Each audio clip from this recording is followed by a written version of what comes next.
Is the screen visible?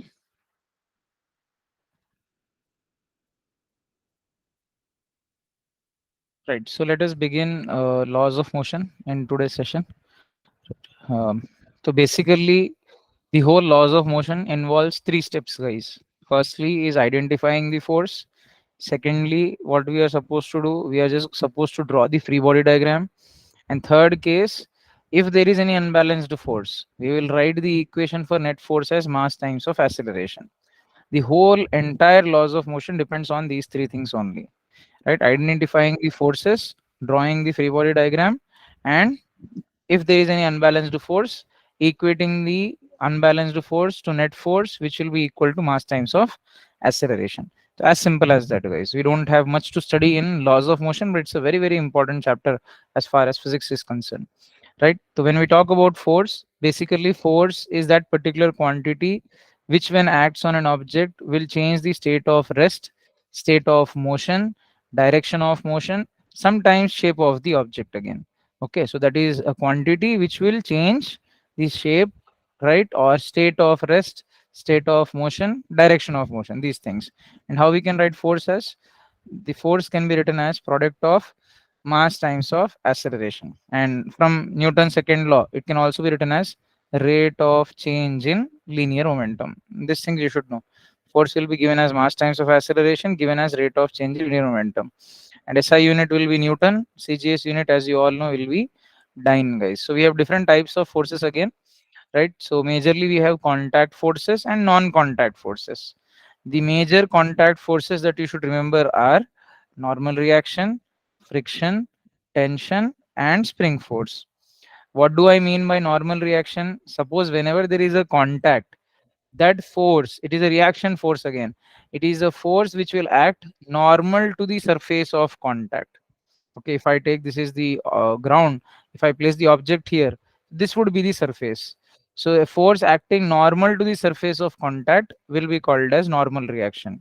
In the same manner, a contact force acting parallel to the surface of contact will be called as friction again. The normal reaction is that particular force which acts perpendicular to the surface of contact, right? And friction is that force which acts parallel to the surface of contact. Is that clear, everyone?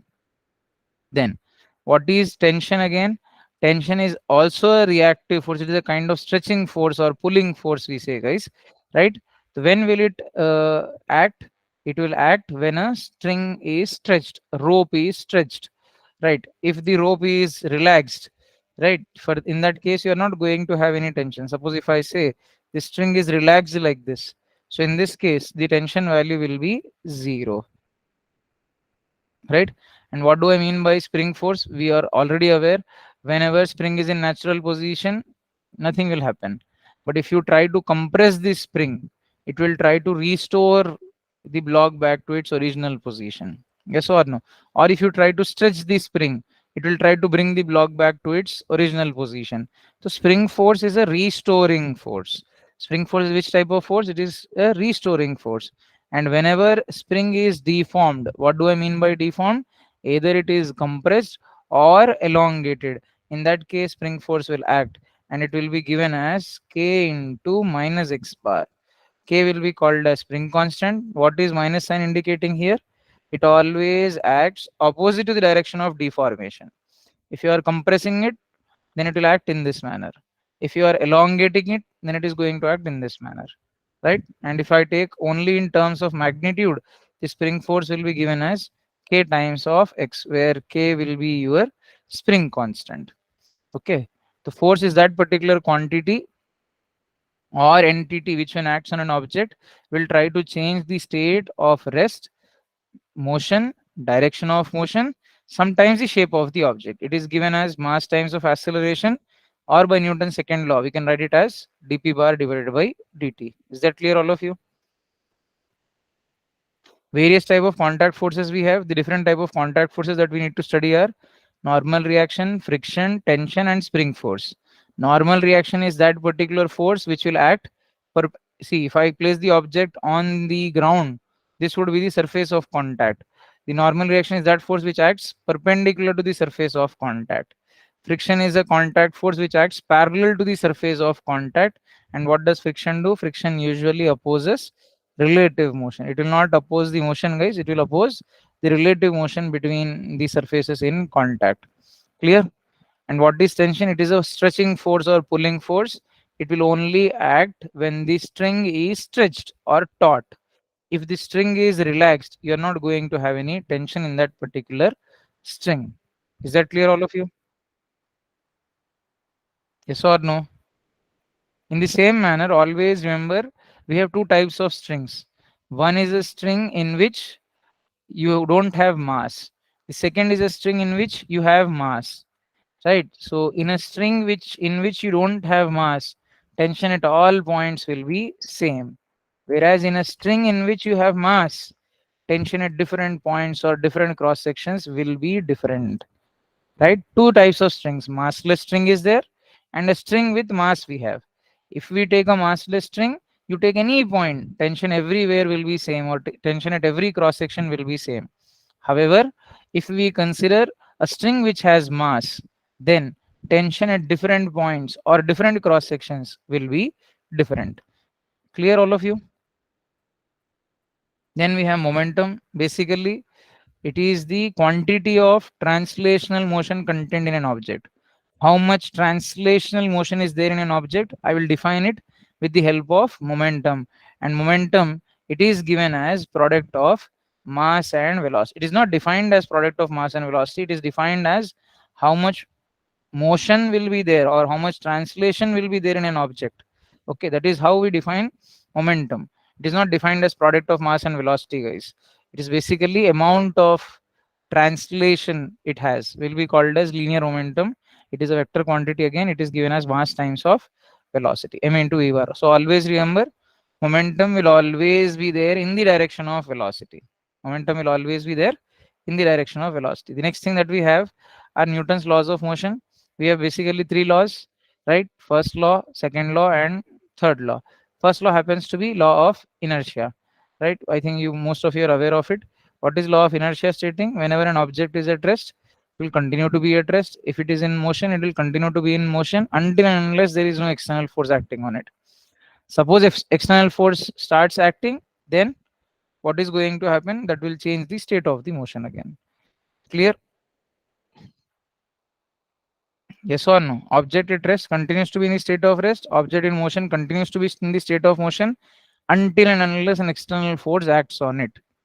If there is external force acting on it, then the motion will be changed. Clear? Is that clear, everyone? Yes, sir. Then, now, what is the meaning of equilibrium again? When I talk about equilibrium, here in laws of motion, we will specify or restrict it to translational equilibrium. What do I mean by equilibrium? Right? If net external force acting on the system is zero, then we will consider the system to be in equilibrium. Till work energy power, whenever a term equilibrium is there, it means net external force should be zero. After work energy power, whenever a term equilibrium comes into picture, it means it is both in translational equilibrium as well as rotational equilibrium. Right? Both in translation as well as rotational equilibrium. So that would be equilibrium of a system again. Whenever net external force acting on the system is zero, it is said to be in equilibrium. It's a very important case. It is also called as Lami's theorem again. What do I mean by concurrent forces? The forces acting at a point. All the forces, if they are acting from same point, such type of forces are called as concurrent forces. We also have coplanar and non-coplanar forces. What is the meaning of coplanar forces? Those forces which lie in same plane will be called as coplanar forces. And those forces which do not lie in same plane will be called as non-coplanar forces. So suppose if I have three concurrent coplanar forces in such a way that the system is in equilibrium, means net force acting on the system is zero. Imagine, so all the forces are acting at this point. Imagine this force to be F1, imagine this force to be F2, then this force happens to be F3. Then whenever these three forces are cancelling out each other or balancing each other, net force acting on the system will be 0. If net force acting on the system is 0, the system is said to be in equilibrium. So what are we going to obtain here? We are going to call this rule as Lami's theorem, which also happens to be sign rule in case of vectors, guys. So what is Lami's theorem stating? Whenever three concurrent coplanar forces act on a system in such a way that the resultant of the forces is 0, then in that case, what we can write? We will use this, guys. F1 divided by sine of, see this is one force F1. What is the angle opposite to it? Alpha. Sine of alpha will be equal to F2 divided by, what is the angle opposite to it? Beta. Sine of beta will be equal to F3 divided by sine of, what is angle opposite to F3, guys? Sine of gamma. This rule is also called as sine rule again. F1 by sine alpha will be F2 by sine beta will be equal to F3 by sine gamma. Clear, all of you? Did you understand the meaning of equilibrium?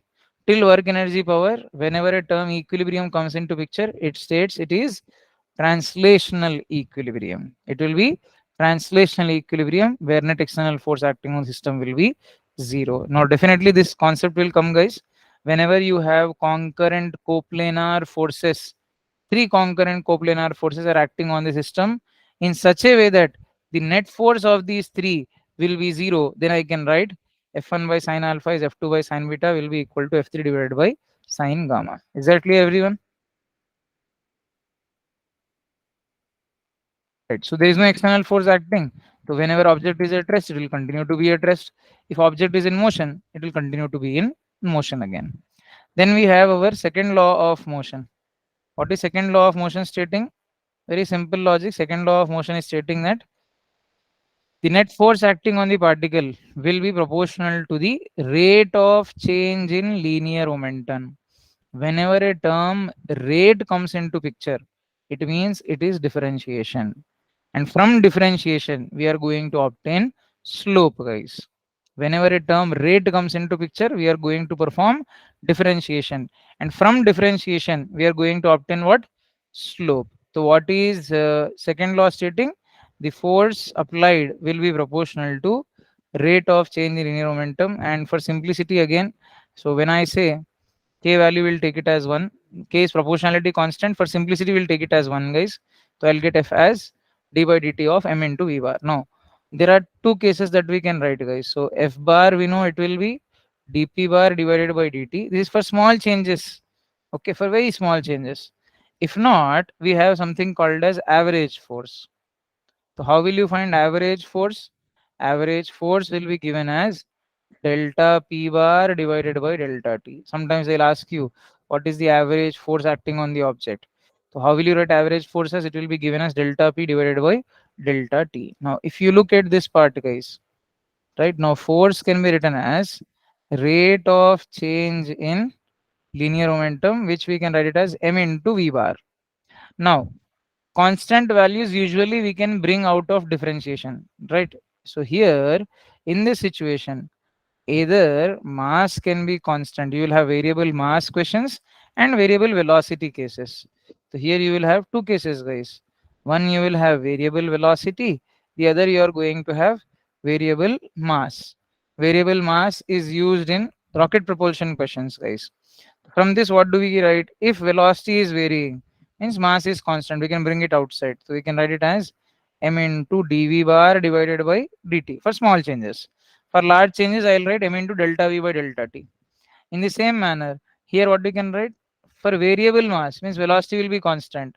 V bar into dm divided by dt we can write. What is dv bar by dt, beta? Is it rate of change in velocity or not? And in the last session, motion straight line, we have seen rate of change in velocity is given as mass times of acceleration. It will be given as what? Mass times of acceleration. Is that clear, everyone? The force I can basically write as dv bar by dt. Either I can write m into dv bar by dt or v bar into dm divided by dt. Is that clear, everyone? Then we have third law of motion. What is third law of motion stating again? Whenever there is an action, for every action there will be a equal and opposite reaction. It means force always acts in pair. If action is acting on one object, reaction cannot act on the same object. Reaction should definitely act on the other object. And for action reaction pair, there is no necessity that there should definitely be contact between the two objects. Okay. Even if two objects are placed in contact, action reaction force will be there. Even if two objects are placed at some separation, action reaction force will be there. It is not always necessary for action reaction pair to exist. It is not always necessary for contact to be present. Even if there is no contact, action reaction forces will be acting. Is that clear? For every action, there will be a equal and opposite reaction. Always remember, action and reaction will act on two different objects. Okay, right? Is it necessary for contact to be present? Not always necessary. Contact may be present, may not be present. Clear, everyone? Yes or no? Yes, sir. Right. Then we have very important point called as impulse again, guys. It is also linear impulse here. We will, instead of taking it as J bar, we will take it as I bar, because J bar we will use in for angular impulse again. So I'll write it as I bar beta here. Now, how do we define impulse again? Basically, if you have it is a large force acting for a very small time interval again. So you can write it as F bar dot delta t, we can write. So just now we have seen F bar can be written as delta P by delta T. So F bar dot delta T can also be written as delta P bar again. So impulse is also called as large force acting for a very small time or very small time interval, and impulse will always be there in the direction of force applied. So I can also write linear impulse as change in linear momentum. We can also write linear impulse as change in linear momentum. So impulse will be given as product of force into time interval for which object the force acts on the object. Just now we have seen from definition of force, because force can be given as delta p bar by delta t. I can write F bar dot delta t as delta p bar. Okay. If this is a constant force is acting. Suppose if variable forces are acting, then I will use I bar as integral F bar dot dt. This is for which type of forces? This will be impulse when constant force is acting. F bar dot delta t. This will be impulse when which type of force is acting, beta? If variable force, time varying force is acting or variable force is acting, then I can say impulse will be given as integral F bar dot dt. And always remember, whenever we are performing integration, what are we going to obtain? We are going to obtain area covered. From differentiation, we will obtain slope, guys. From integration, we will obtain area. So area covered under which graph? Force versus time graph. Area covered under force versus time graph. With which axis? With the time axis will give us impulse, which is also our change in linear momentum. Okay. A large force acting for a very small time interval will be called as impulse. For constant force, directly it is force into time interval for which the force acts.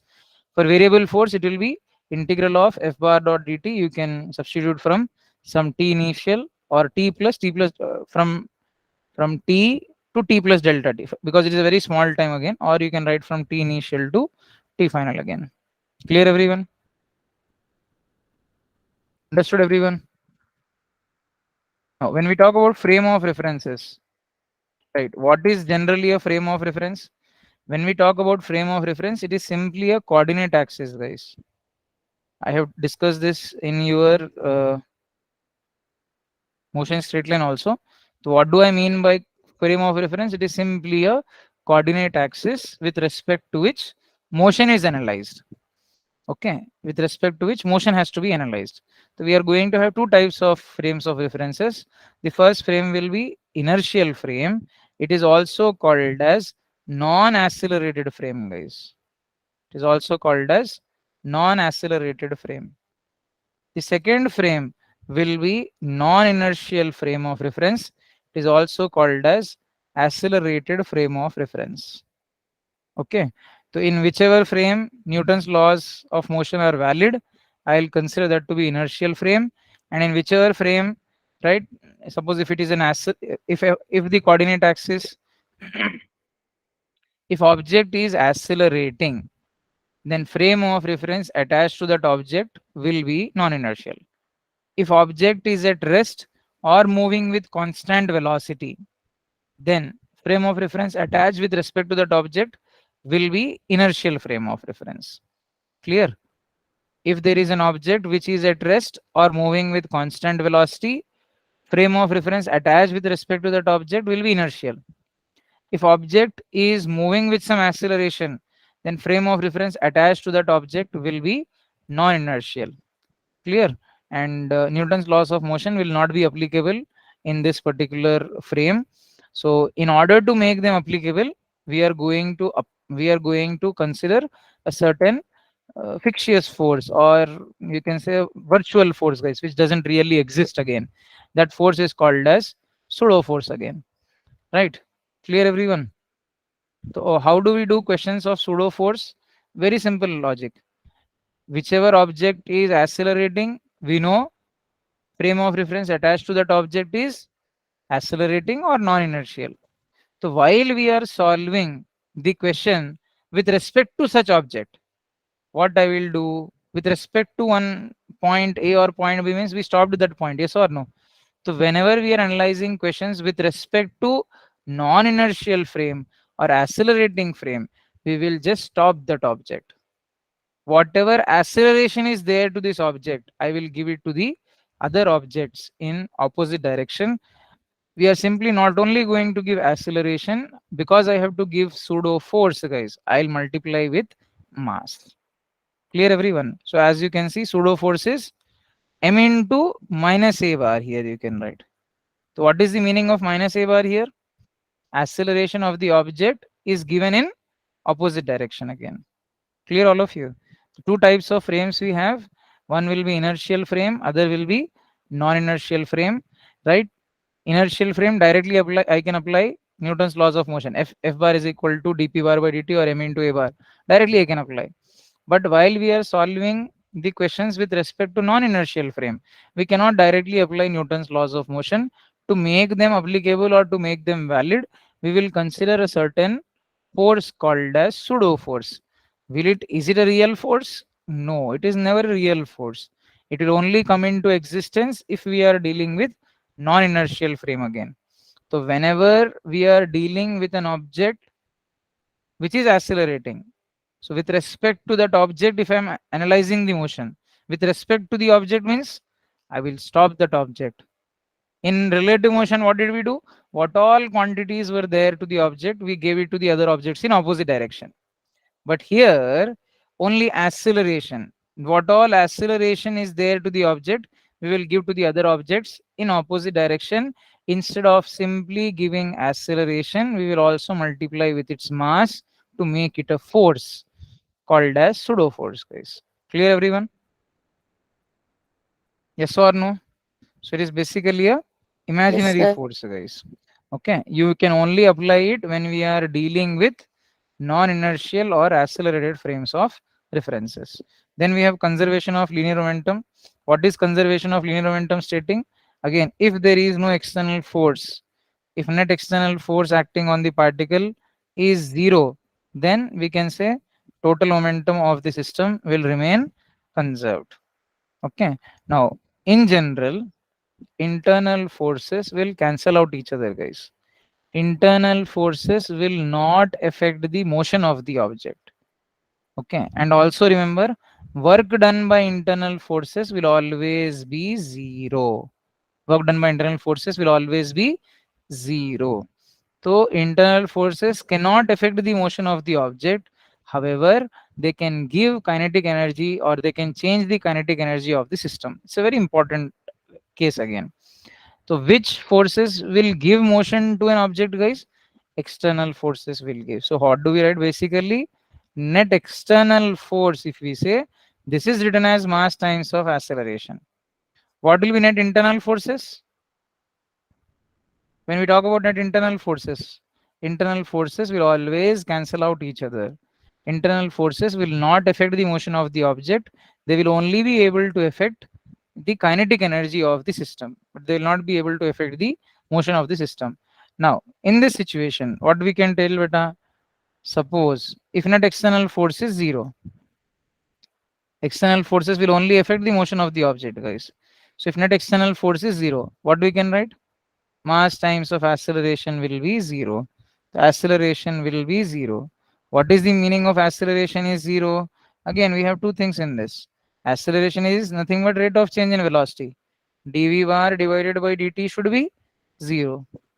So it is differentiation of velocity. Differentiation of which quantity will be 0? Differentiation of 0 will be 0. Differentiation of constant value will also be 0.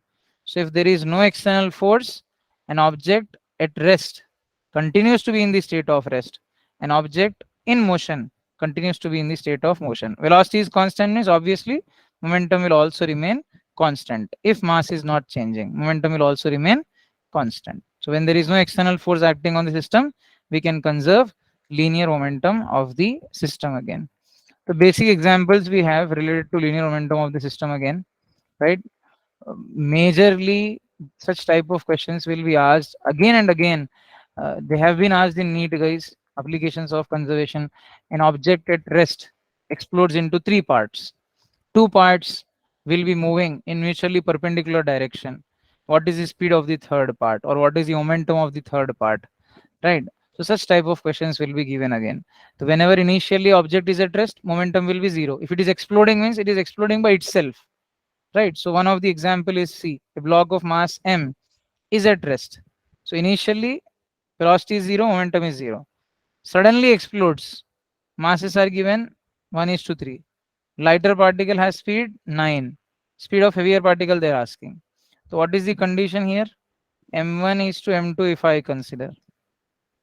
m1 is to m2 if I take, it is given as 1 is to 3. So from this we can find m1 is occupying how many parts, beta? One part out of the total four parts of the total mass, you can say. M2 is going to occupy three parts out of the total four parts of the total mass, you can consider. Which is lighter mass? M1. Which is the heavier mass? M2. So what is the initial momentum? 0. Final momentum should also be 0. So if you see, you have a large object here. It has some mass m, let us say. What is the velocity of this? 0. Initial momentum will be 0. Let us now consider it is breaking into how many parts, beta? It's breaking into two parts. One has mass m1, other has mass m2. So if m1 is moving with some speed here, it means it has got some momentum along positive x direction. Should there be any momentum? No. So in order to cancel out this momentum, m2 will be moving in opposite direction, guys. So we can write m1 v1 plus m2 into minus v2. So what is the final initial momentum is how much here? 0. What is final momentum, beta? m1 plus v1 plus m2 minus v2. So you can write it as m1 v1 minus m2 v2. Because there is no external force, it is exploding by itself, guys. So I can write m1 v1 minus m2 v2 will be equal to 0. From this we can write v2 value as m1 by m2 into v1, which you will get it as 3 meter per second. Because m1 by m2 is given as 1 is to 3, v1 is given as 9. So you are going to get it as 3 meter per second, but in which direction? Along negative x direction. Why it is moving along negative x direction? Initially momentum is not there. There is no external force also. So finally also momentum should not be there.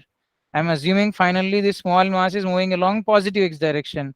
It means we are getting momentum along positive x direction. Should there be any momentum? No. So in order to cancel out this momentum, the other object will be moving along negative x direction. Usually two systems will not be given, three systems will be given, guys. It's in the same way you are going to do. Whenever three masses are given, what will you do? You will conserve momentum in x direction and you will conserve momentum in y direction, right? 3 4 times that such type of questions have been asked. We'll anyhow do the question in some time also, guys. Is this clear, all of you? One of the easiest application of conservation of linear momentum. Again, same situation will be with all the cases. You can apply in the same manner, right? Recoil velocity of the gun, right? A man is moving, right? So what will happen? So all these cases you will get. Clear, everyone? Yes or no? Yes, sir. Rocket propulsion Again, usually it is a variable mass question. You are not going to get such type of questions, guys. Right? So when can you conserve linear momentum? Only when net external force acting on the system is zero. If there are no external forces, or if there are external forces in such a way that they are cancelling out each other. Whenever net external force acting on the system is zero, we can conserve the linear momentum of the system. Definite question will be an object at rest explodes into three parts. Two parts will be moving perpendicular to each other with some speed v. What is the speed of the third part, or what is the momentum of the third part? What is the mass of the third part? Something like this they will be asking you. Clear, all of you?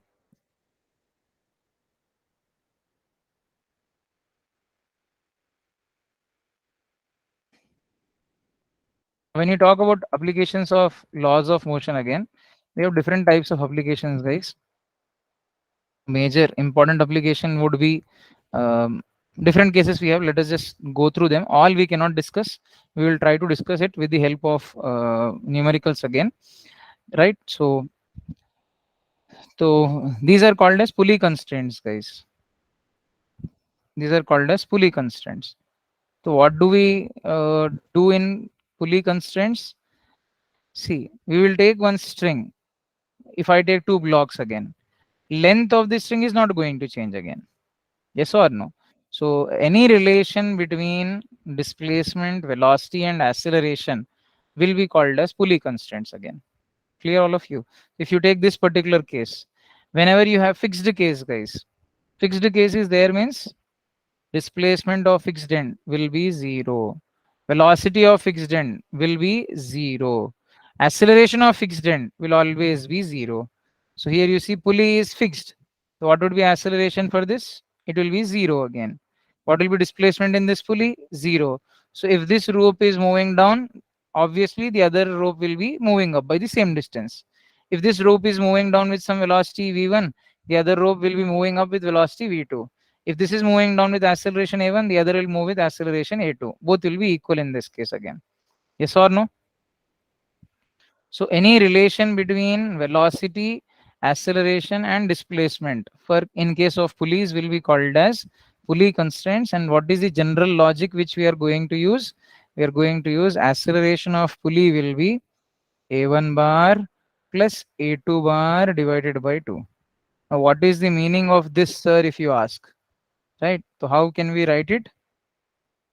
A1 bar and A2 bar will be accelerations on of either sides of the strings which are passing over the pulley.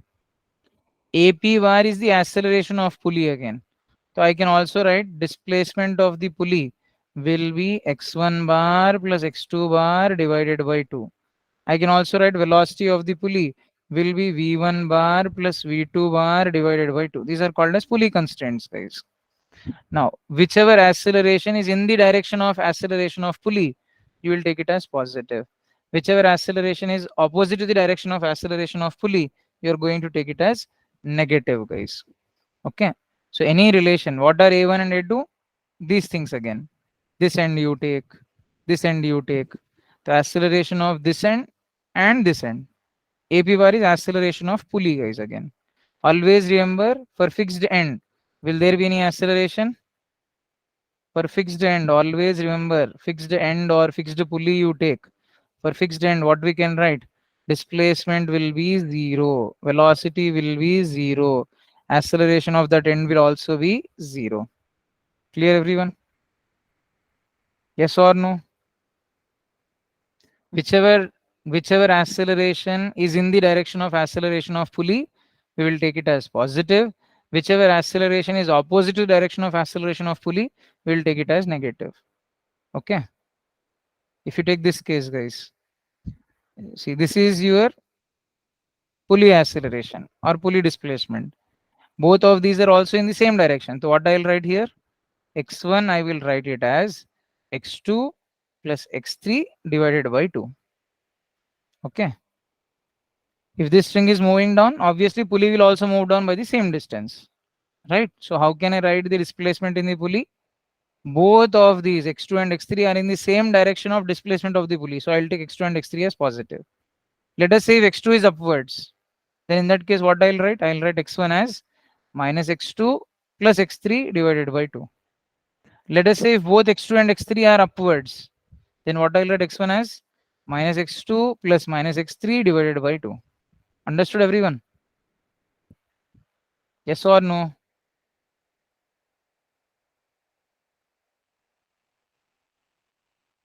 Right, so different cases we have again. These are all depending on force will be nothing but rate of change in linear momentum, guys. So I'm not discussing those cases. We can discuss those while we are solving questions again.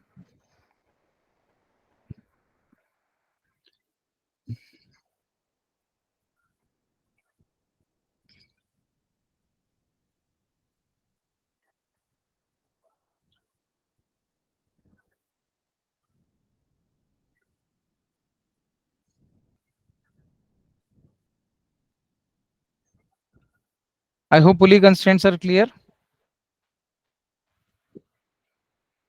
Right, let us talk about oblique impact case, guys. Suppose if you take water from a pipe is hitting a wall or hitting a floor like this and it is rebounding, making the same angle. Then in this case, what is the situation? Let us try to understand. So we'll do that in okay, anyhow, we will just try doing it. So you can say this is before impact, this is after impact, and I'm assuming the impact to be, we are considering the impact to be elastic, guys. Elastic means with whatever speed it is hitting, with the same speed it is going to rebound again. This is before impact again, and this happens to be after impact. So before impact, let us say the water is hitting the floor with speed v. Then after impact, it is going to rebound with the same speed v. So as you can see, the angle made with vertical is taken as theta here. Okay, so you can take this also as theta. Obviously, this will be theta. Can I resolve into two components, guys? So what will I get this component as? V sine theta. What will I get this component as? You will get it as V cos theta. In the same manner, here you will get V sine theta. Here also you are going to get V cos theta. Now please try to understand. Out of these two components, which component of velocity is responsible for collision, guys? See, V sine theta is along the floor. V cos theta is perpendicular to the floor. So which component will be responsible for collision again? V cos theta. Is this component responsible for collision? No. So what I can say? Momentum along the floor or momentum along x direction will remain conserved because this component is not responsible for collision. So they'll ask you what is the force exerted on the wall. So what we can say? Force exerted on the wall, or you can consider force exerted on the uh, water also. So let us see. So what is initial momentum now? Momentum along x direction will remain conserved here. Yes or no? Momentum along x will remain constant. What will change? Momentum along y will not remain constant, guys. It is not going to remain constant. It means there is some change in momentum in y direction. So what is change in momentum in y direction? Change will always be written as final momentum minus initial momentum. Finally, you see it has in upward direction. So I can write, let us say mass is m, right? What we can write it as plus v cos theta minus of m into, now initially velocity is in downward direction. So I'll take it as minus v cos theta. So what are we going to get? 2mv cos theta will be the change in momentum in y direction. Yes or no? This is the change in momentum in which direction? Y direction, guys. So this will be the force acting. This is change in momentum in y direction, which is also the change in momentum of the liquid, guys. Yes or no? This is change in momentum of the liquid. Okay, so what will be force acting on the liquid? Force acting on the liquid will be change in momentum of the liquid divided by the time for which it is in contact. So what I can write? 2mv cos theta divided by delta t. How can we write mass beta? Mass can be written as density into volume or not? Yes, we can write it as density into volume. So I can write it as 2 into density into, how can we write volume? Volume I can write it as, let us say in some delta t time, delta x displacement is there. So I can write the volume flow as A delta x into V cos theta divided by delta t. What we can also write delta x by delta t as it is rate of motion in the liquid, which can also be taken as velocity of the liquid. So I'll get it as 2 rho A V square cos theta. This is the force applied on the liquid by the wall. So same force will act on the wall due to liquid or not, because force always exists in pairs. Action reaction pair will be there, guys. Did you understand this question, everyone? Yes or no, all of you? In which direction momentum is conserved? Whichever component is not responsible for collision, in that direction momentum will remain conserved. So here in this case, momentum along the floor will remain conserved, or momentum in x direction will remain conserved. Momentum in y direction is changing. So whenever there is change in momentum, directly we can say there will be some applied force, guys. So change in momentum of the liquid is 2mv cos theta. So I can write force acting on the liquid will be 2mv cos theta divided by delta t. M by delta t can also be written as rho into A into V for a liquid, guys. Clear, everyone? Yes or no? Right. Same is the case for this also. Let us take three carton boxes are placed on the floor, guys, and I'm trying to push all those three boxes. So when I'm trying to push all those three boxes, it is definite that all the three boxes will move together. So I can consider this to be as one system, guys, whose mass is how much? Whose mass is m1 plus m2 plus m3. On this system, there is a force F acting. Is there any other force which is countering this force? No. So what we can write? The acceleration of the blocks will be given as total force divided by m1 plus m2. All the blocks will move with same acceleration. Now what they will ask you is, they will ask you to find, there's a very simple logic, guys, to identify. They'll ask you to find what is contact force between m2 and m3. Okay. Or they will ask you to find contact force between m1 and m2. Okay. So what is given here? F1 is the contact force between m1 and m2, let us say, and F2 is the contact force between m2 and m3. A very simple way of, very direct shortcut method, guys. Whenever we want to find out contact force between m2 and m3, what I will write? I will write F2 as, see, what is the mass on the other side? Force is applied here, no? What is the mass on the other side? M3. M3 into force applied divided by total mass of the system, m1 plus m2 plus m3. Direct case, guys. You see, again, if you observe, F F2 we are doing, no? See, you see F2, what did we get? M3F divided by M1 plus M2 plus M3. In the same manner, I want to find F1 beta. F1 is the contact force between M1 and M2. Force is applied here. So how will you find F1? What is the mass on the other side? You see, what is the mass on the other side? M2 plus M3 into total force divided by M1 plus M2 plus M3. Same will be the situation for calculating tension also, guys. So you can see F1, what did we get? M2 plus M3 divided by M1 plus M2 plus M3 into F. Clear? Direct case. Suppose if some force is acting on three block system, right? And obviously it is evident that this force is an unbalanced force. So all the blocks will be moving together with some constant acceleration, guys. What is the acceleration of the whole system? It will be the force applied divided by m1 plus m2 plus m3. Now they may ask you to find contact forces. What is the easiest way of finding contact force? If they're asking contact force between m2 and m3, what will I do, beta? On the other side we have m3 mass. So m3 into f divided by total mass. F1 they are asking m2 plus m3 into f divided by total mass. Clear, everyone? Yes or no? Same will go ahead with this case also. They may ask you to find tension here, T1, tension here, T2 again. Right? What will tension T1 be in this case? See, force is applied here. So what will tension T1 be, beta? M2 plus M3 into F divided by M1 plus M2 plus M3. What will be tension T2, beta? M3 into F divided by M1 plus M2 plus M3. As simple as that. This is the easiest way of finding out the answer. Clear, everyone? Yes or no? I hope you understood, everyone. Right. Next, as I said you before, guys, whenever you take a massless string, tension at every cross section will remain same.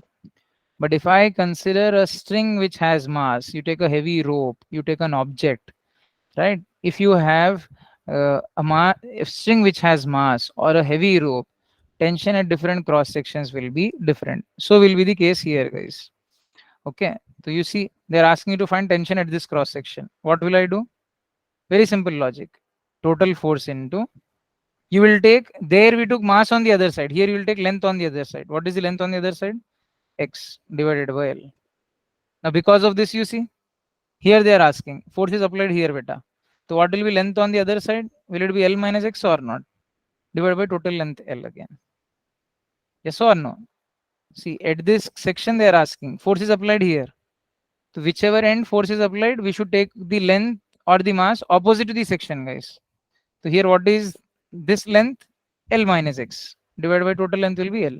Here you see, force is applied here. Tension will be length on the other side here, or mass on the other side. F into X divided by L. Now you tell, now the rope or the object is under the influence of two forces. So because of F1, what is tension, you tell me? Because of F1, it will be F1 into length on the other side. How much is it? X by L. Because of F2, beta, F2 into what is length on the other side? L minus X divided by L. Because we are talking about the effect due to these two, we'll just add both of them. So for different cross sections, in case of a heavy rope, you are going to have different tension at different cross sections. Understood, everyone? Yes or no? Very simple logic. Force into mass on the other side of the section divided by total mass. Okay, that will give you contact force, that will give you tension in string or tension in a rope, which is heavy, guys. Understood, all of you? Yes or no? Is that clear? Basically, what we can write tension, suppose if you take vertical system, guys, if you take massless string, in case of massless string, we can write tension as M into G effective. We can write tension as what? M into G effective. So if the system is at rest, G effective will be G only. If it is moving up, then G effective will be G plus A. If it is coming down, then G effective will be G minus A. This is in case of massless string, guys. However, if you take a uniform rope again, in the previous case, we took a rope. If you look at this case, if you look at this case, guys, we took a rope, heavy rope, placed horizontally. This is how we calculate tension, right? And one very important case, if we take a heavy rope and place it vertically, they're asking us to find tension here, guys. Always remember, in case of a vertical system, tension at any point will be due to weight of the mass present below that point. Let us say here mass is m dash beta. So what will be tension at point P? It will be weight of the mass present below it. So I can also write it as total mass is distributed in L length. Right? In X length, how much mass will you have? M by L into X, guys. Always remember, what will be tension in vertical system? If you are interested in calculating tension in a vertical system, what will it be? It will be due to weight of the mass present below that particular point, guys. It will be due to weight of the mass present below that particular point. Clear, everyone? If it is a non-accelerated frame. If you take a accelerated frame, in place of G, what will you write? You will write it as G effective. So if it is moving up with either constant velocity, or if it is at rest, G effective will be G. If the whole system is moving up with acceleration A, G effective will be G plus A. If the whole system is moving down with acceleration A, G effective will be G minus A. Is that clear? Always remember, in a vertical system, tension at any point will be due to weight of the mass present below that point, guys. Understood? Is that clear? Yes or no? Again, calculating this concept is very much helpful, because this concept will come in properties of solids, this concept will also come in waves again, guys. In order to calculate the speed of the wave, right? In order to find out elongation in the wire, this concept will be helpful again. In a vertical system, tension at a point will be due to weight of the mass present below that point. In horizontal system, anyhow, you can directly do it. Force into mass on the other side divided by total mass. Clear, all of you?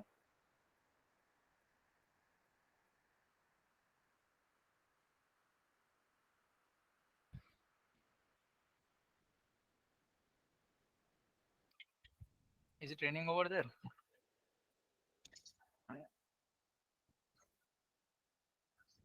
Is it raining over there, guys? Yes, sir. Yes, sir. Right. So let us see. Important questions are there. Anyhow, we will do this with the problems only, which we discuss, guys. But basically, remember, there's Atwood machine again. You have fixed pulley. Fixed pulley means acceleration of the pulley will be zero. It is also massless again. So massless means net force on the pulley will also be, whenever pulley is massless, because we usually write force as mass times of acceleration. If mass is zero, what will force be? Zero. So whenever pulley is massless, net force acting on the pulley will be zero. And because it is also fixed again, guys. So obviously acceleration of this particular pulley is zero. I can also write net force acting on the pulley will be zero. Now, what is the basic thing that you need to remember is, if the pulley is massless, you have two sides of the string again. You have this end and right hand and left hand. Whenever pulley is massless, guys, tension in the strings on either sides of the pulley will remain same. But if pulley has mass, then in that case, tension on tension of tension in the string on the either sides of the pulley will be different. Will be what? Different. So I'm assuming M2 to be greater than M1. It is just like common balance, guys. So what will happen? By whatever distance M2 will come down, by the same distance M1 will move up. Right? By whatever velocity, with whatever velocity M2 is going to come down, with the same distance or with same velocity M1 is going to move up. With whatever acceleration M2 moves down, with the same acceleration M1 will be moving up, guys. So in this case, please remember the acceleration of the entire system will be given as M2 minus M1 divided by M1 plus M2 into G. The tension in the string connecting the blocks will be given as 2M1 M2 divided by M1 plus M2 into G. Now, if I draw the free body diagram of the pulley, guys, on one side, as you can see, here you have tension T. Here also you have tension T only. Why did I take same tensions? Because pulley is massless. When pulley is massless, tension on either side of the string passing over the pulley will remain same. But if pulley has mass, guys, then tension on either sides of the string passing over the pulley will be different again. So you also have one more, you can take one more string is there which is connecting the pulley. So here you have T dash. So net force acting on the pulley should be 0. So net force acting on the pulley is 0 means T dash value will be 2T, guys. Or we can write 4m1 m2 divided by m1 plus m2 into g. This is not accelerated, guys.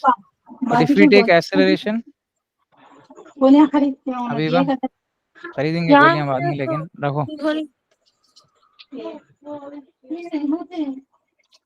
गोलियां कहाँ हैं? दर्द के गोलियां जैसे ना Clear, all of you. It is a non-accelerated frame. But if we take accelerated frame into picture, in place of g, what are we going to get? We are going to get g effective, guys. If the system is accelerating upwards, in place of g effective, I'll write g plus a. If the system is accelerating downwards, I'll write g effective as g minus a. If it is moving up with constant velocity or if it is at rest, I will write g effective as g only. Understood, everyone? Yes or no? This is the basic case again. Pulley massless, on either sides of the string, tension same. Net force on the pulley 0. If pulley has mass, tension on either sides of the string will be different again. So in this case, it is an Atwood machine case. Again, 2020, I think you got 20 or 21, you got this question, guys. Direct question you got M2 minus M1 divided by M1 plus M2 into G. Clear, everyone? Yes or no? The same things we can do in the other cases also, right? Now, you have one very important situation where,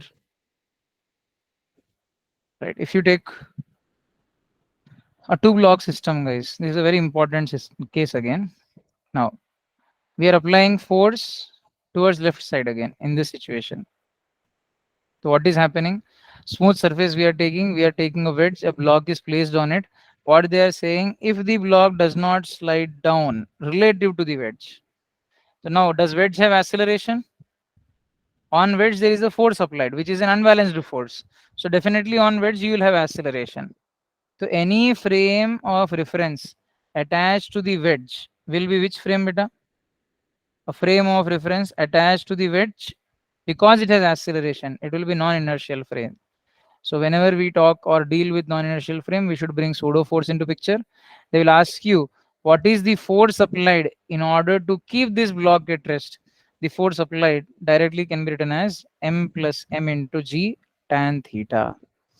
And what is the acceleration that has to be given? You can take the acceleration will be g tan theta. Usually, normal reaction on inclined plane will be mg cos theta. But here, in this case, the normal reaction will be mg divided by cos theta, guys.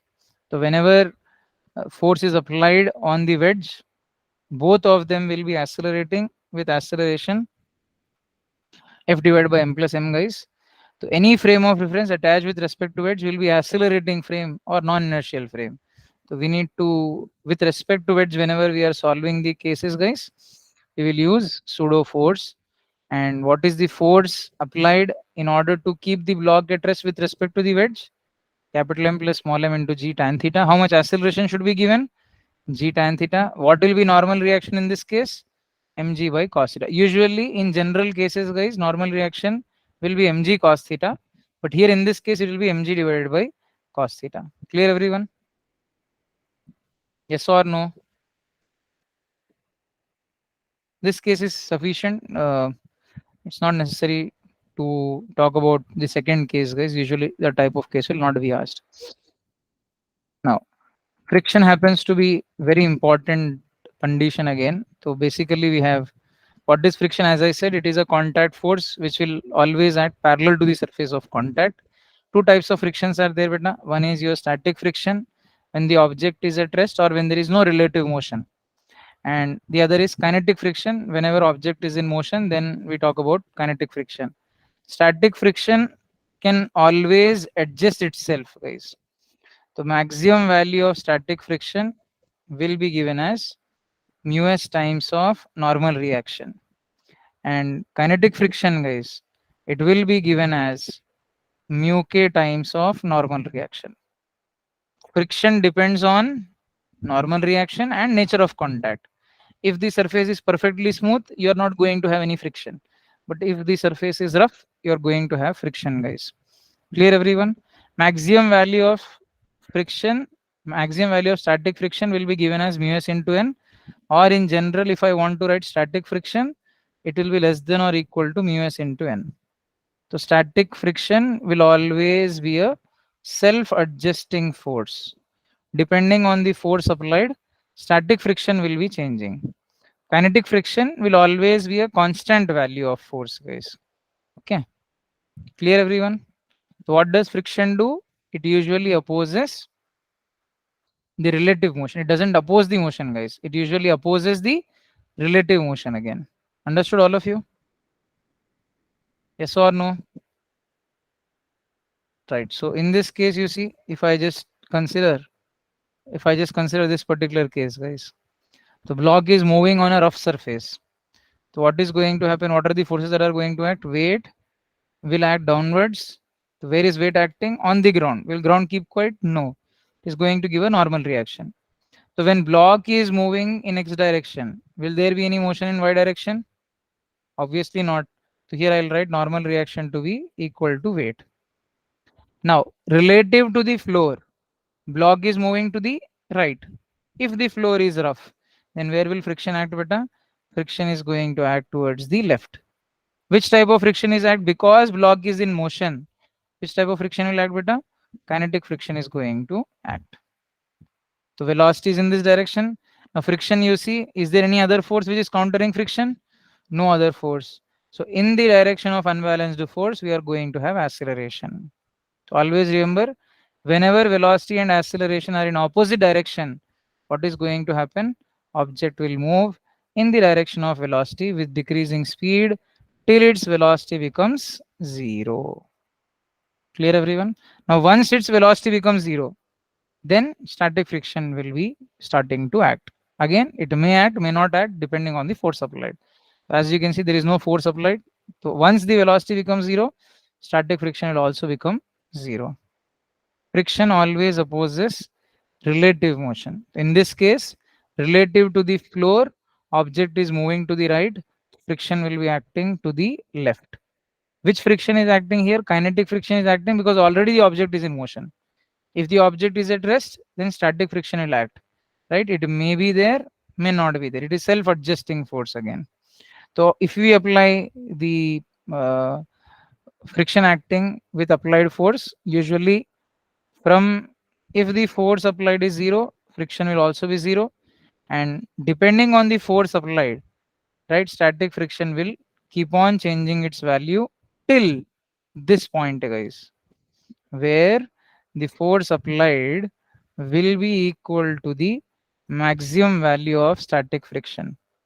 So in this situation,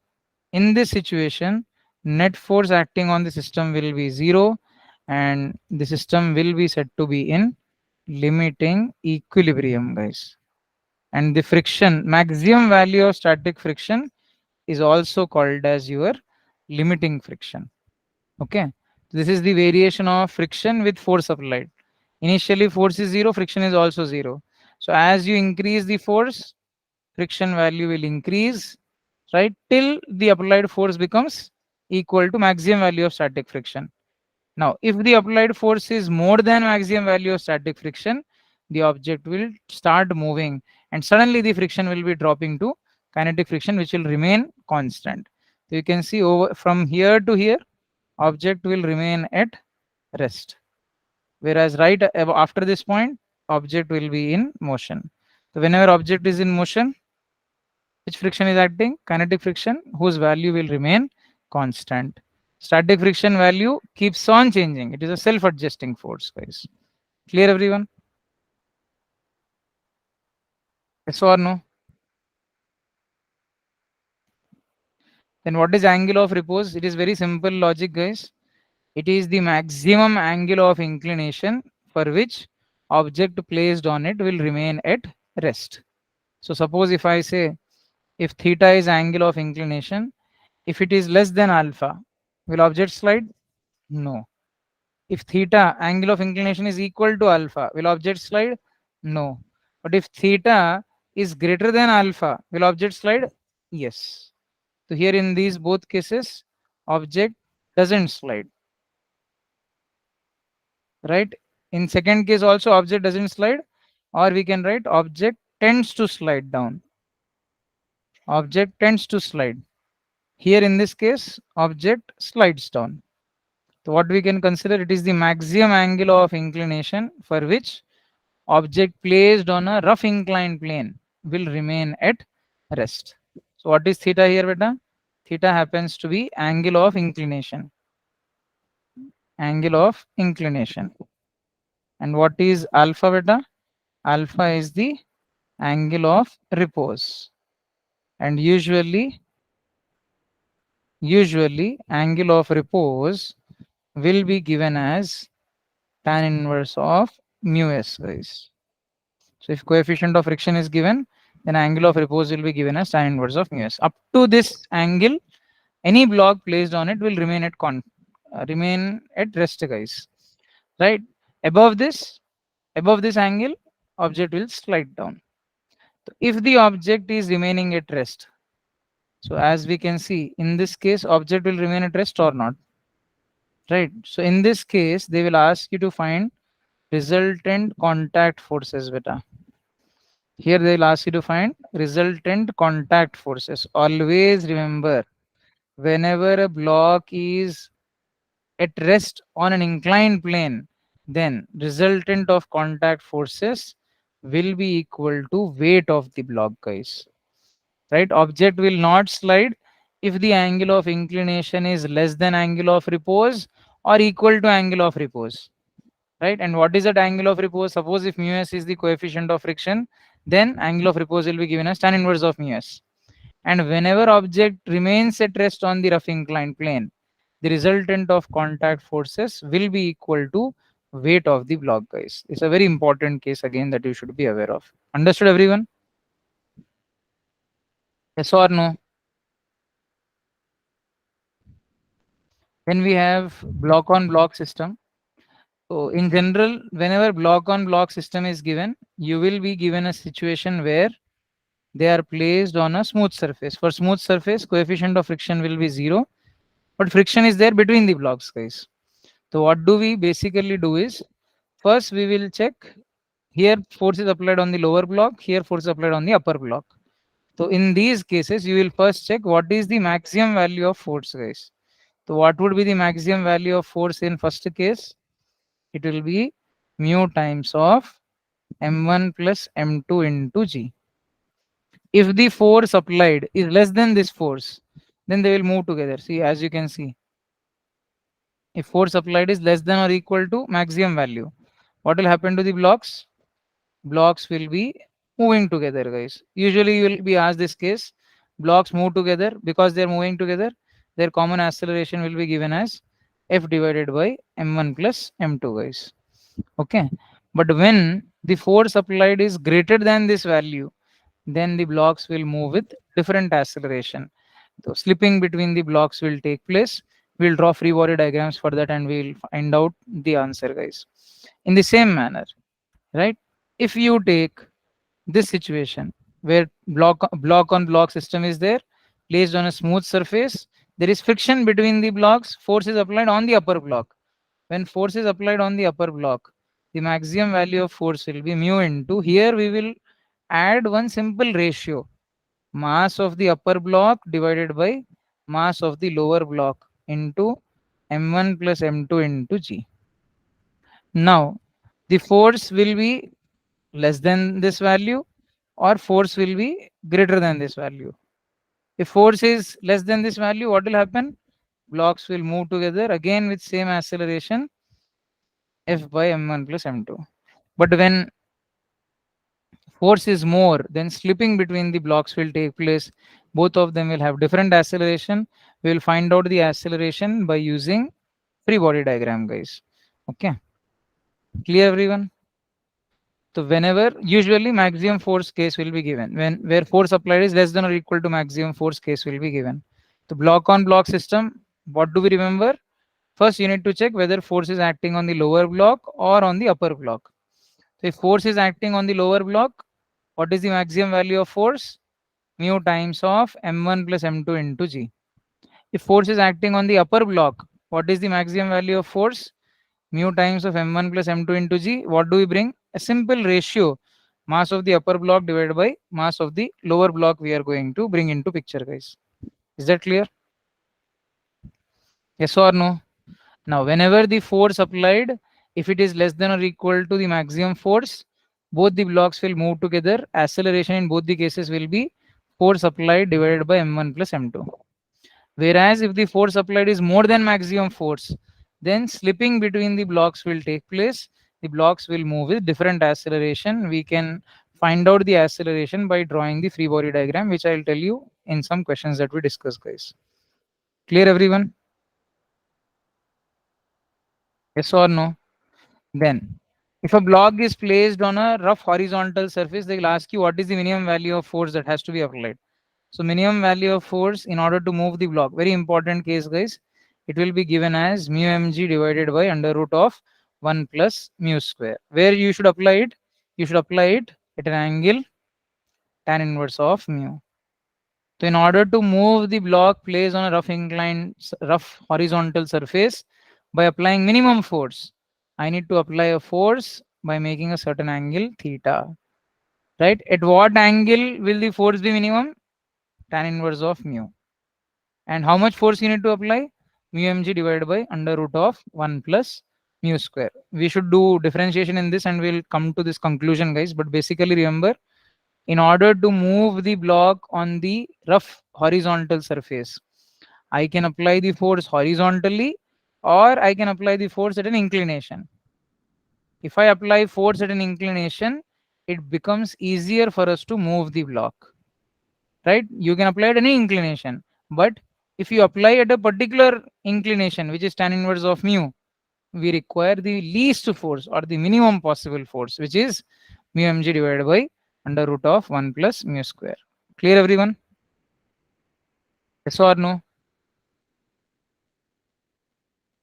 Is that clear? Do you see the same cases I've explained just now again, right? What would be the value of so as you can see here in this case, what will I get? Theta value less than or equal to tan inverse of mu. So what is theta value, beta? What is tan inverse of mu? It is nothing but alpha. So whenever theta value is less than or equal to alpha, what will happen? Object will be remaining at rest or not? See, you see, block will remain stationary.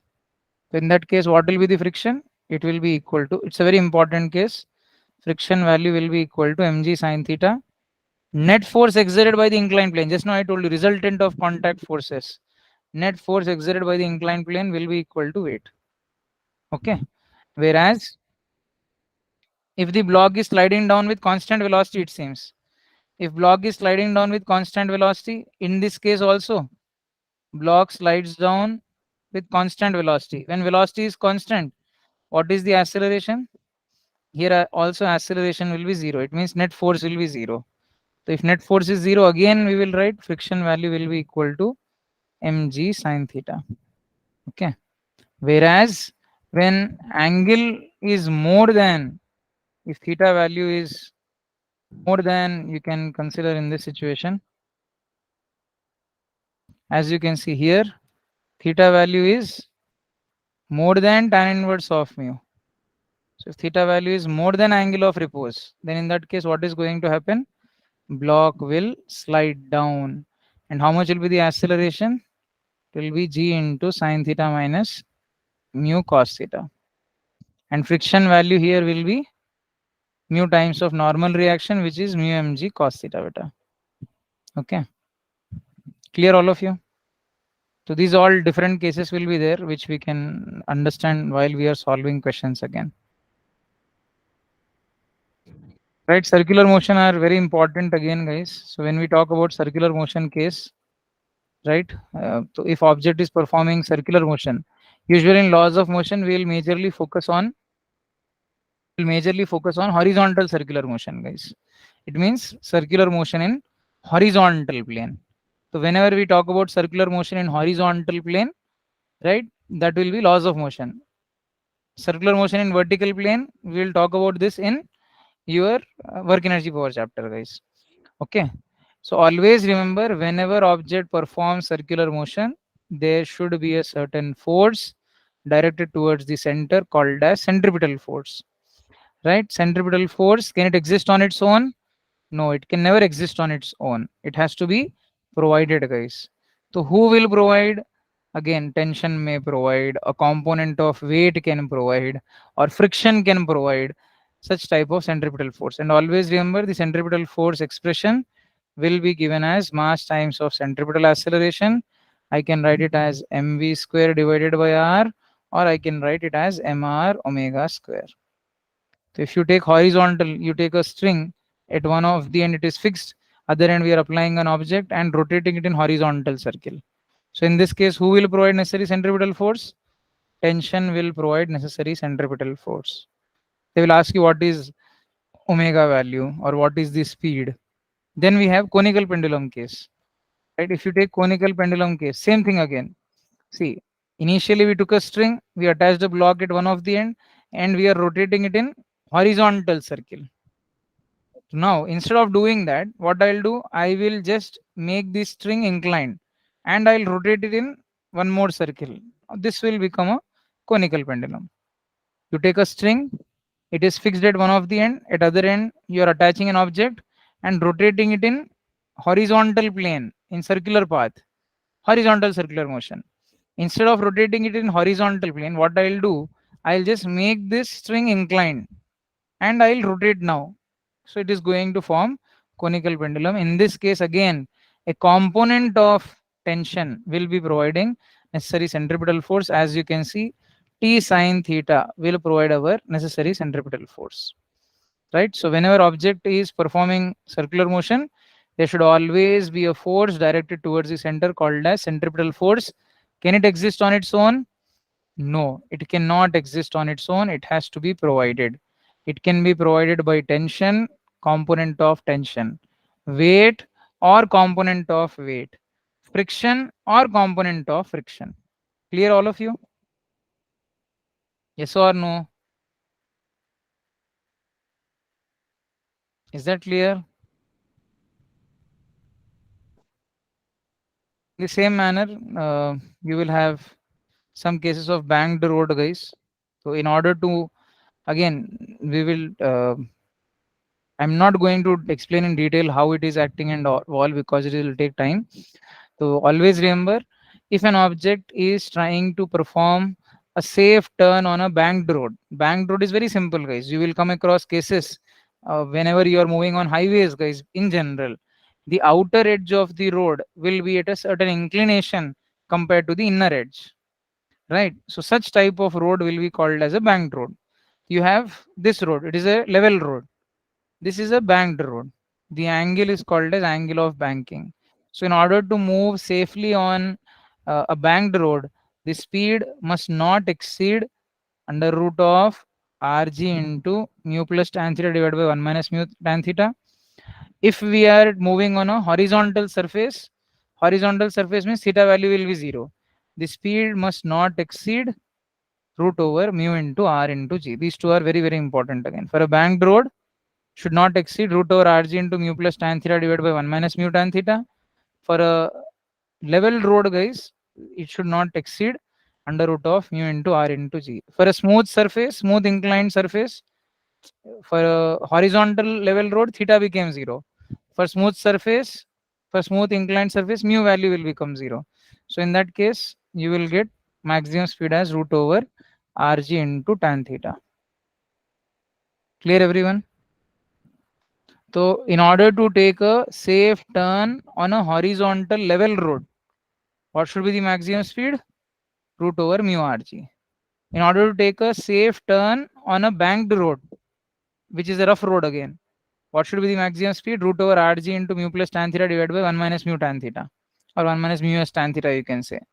If you want to take a safe turn on a smooth banked road, then the speed should not be more than root over rg tan theta. Is that clear? Whenever object performs circular motion, there should be a force directed towards the center called as centripetal force. Can it exist on its own? No, it cannot exist on its own. It has to be provided. Who will provide? Usually tension, component of tension, weight or component of weight, friction or component of friction will be providing necessary centripetal force. Clear, everyone? Yes or no? Do you understand, all of you? Clear, all of you?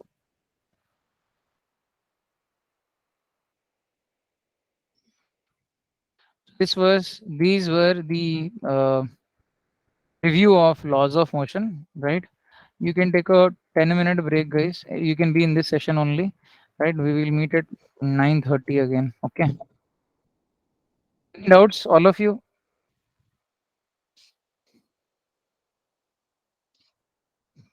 Till now, do you have any doubt, all of you?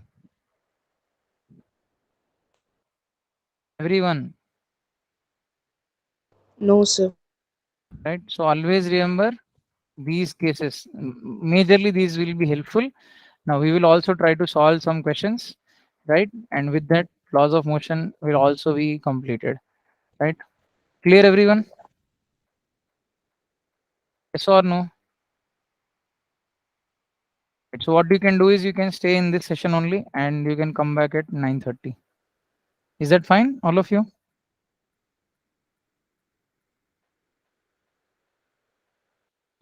Is it okay?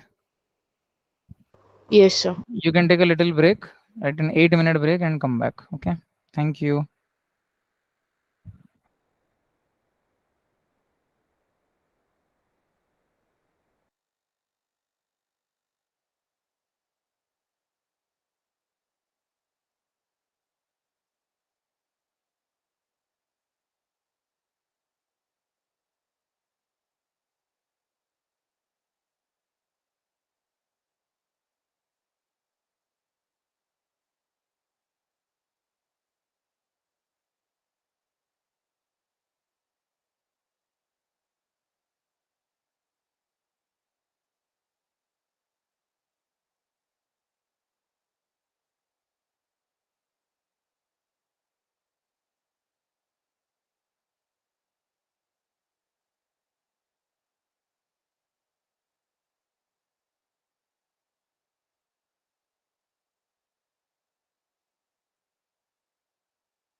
Am I audible, everyone?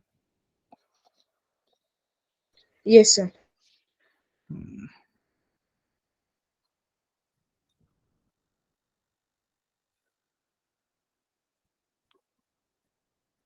Is the screen visible? Why is it Yes, raining sir. so much here, huh? I don't understand. From past few days it's raining. It has been raining.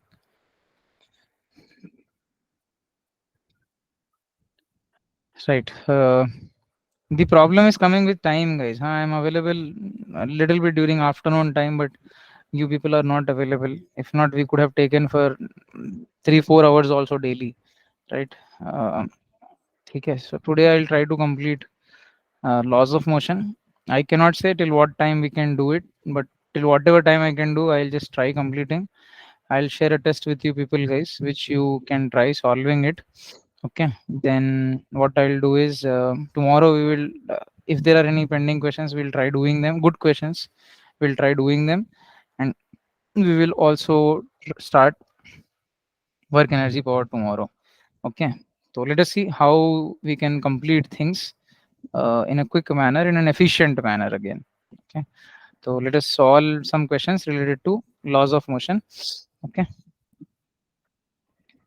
A particle is moving in xy plane such that linear momentum is varying as, so linear momentum is given, guys, which is b sine omega t I cap plus b cos omega t j cap. They're asking how will force be, guys. So basically by Newton's second law, what is force again?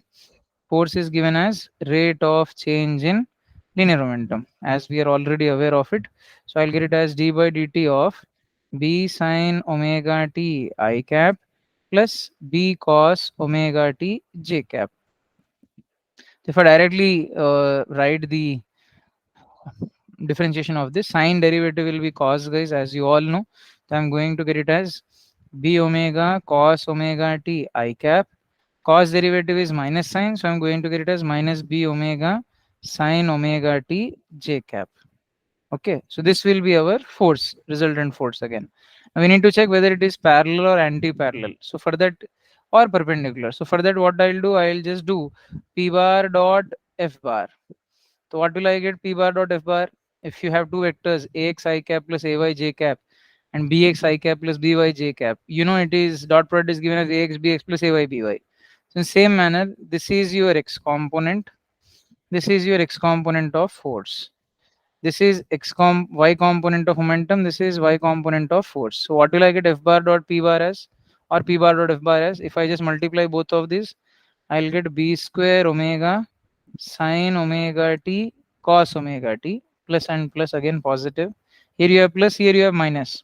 So what I'll get this as minus b square omega sine omega t cos omega t. Are they both same or not, guys? Because they both are same. What is dot product of momentum and force? Dot product of momentum and force, you're going to get 0. When can I say that dot product of two quantities will be 0? When can we say it now? When p bar is perpendicular to f bar, or f bar is perpendicular to p bar. So here we can say force is perpendicular to momentum. Clear, all of you? Second law again, force is given as rate of change in linear momentum. From there we can solve for the question. Understood? Bullet of mass is moving, right? Moving with some speed 90 meter per second, enters into a heavy wooden block and it stopped after a distance of 60 centimeters. The average resistive force exerted by the block on the bullet is how much they are asking, guys. So what we can do in this question, you can do the question by using work energy power. Anyhow, what we can also do is, let us say there is a certain bullet which is moving with some speed. That speed is given as 90 meter per second, right? So as soon as it enters, let us say mass is m again. As soon as it enters the block, what will block do? It will be applying some resistive force. Resistive force means that force will be acting opposite to direction of velocity, guys. So in the direction of resistive force, we are going to have some acceleration. Okay, now what is happening to this block? It is moving. What is happening to the bullet? It is moving Till how much distance it is moving, guys? It is moving to a distance of 60 centimeters and it is coming back to rest again. 60 centimeters can be taken as 0.6 meters beta. Right? So what is the final velocity here? Final velocity is becoming 0. What is the average force exerted by the block on the bullet they are asking? Right? So what we can consider in this situation? So can I apply? If I assume that it is a constant force, guys, if it is constant force, you will have constant acceleration. So I can apply V bar value will be, because here time is not given, so I can find out that force by using V bar square will be equal to U bar square plus 2A bar S bar. Imagine that the resistive force is a constant force. So finally it will be 0. Initially, what do you have? You'll have plus 90 whole square plus 2 into, I don't know the acceleration, you can write minus A. What is the displacement beta? 0.6 you can write.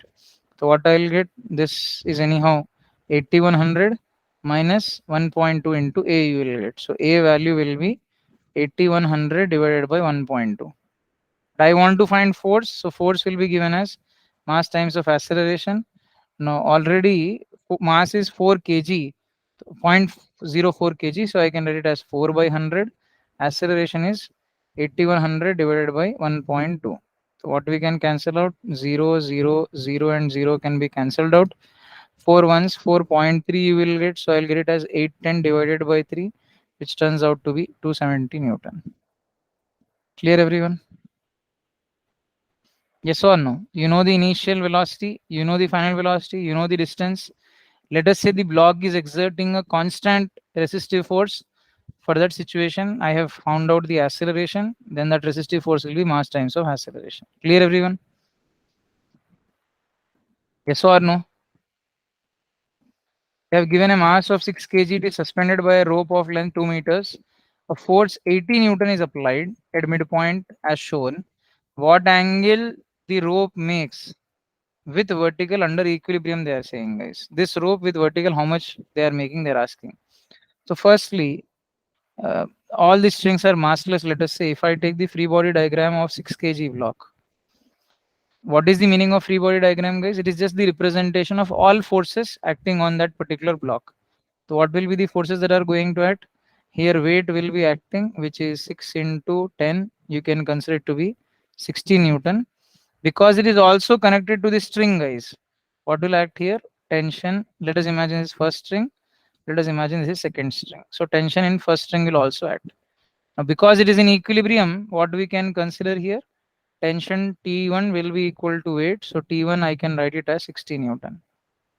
Now they are saying the system is in equilibrium. If the system is in equilibrium, let us talk about the motion of point P, guys. What are the forces acting here? Here we have 80 Newton force. Then we also have tension acting here, T1 beta, right? Imagine that this is your vertical. Imagine that this is your horizontal. This is your 80 Newton. Automatically, what is the other force that is going to act? You can consider there will be second string. So in a string, you are going to have tension T2. What is this angle given as now? This angle is given as theta. They're asking what is this angle theta again. So what we can apply? So if this is theta, how much will this value be beta? Will it be 90 minus theta? What is this value? 90. What is this value? 90. What is this value? 90.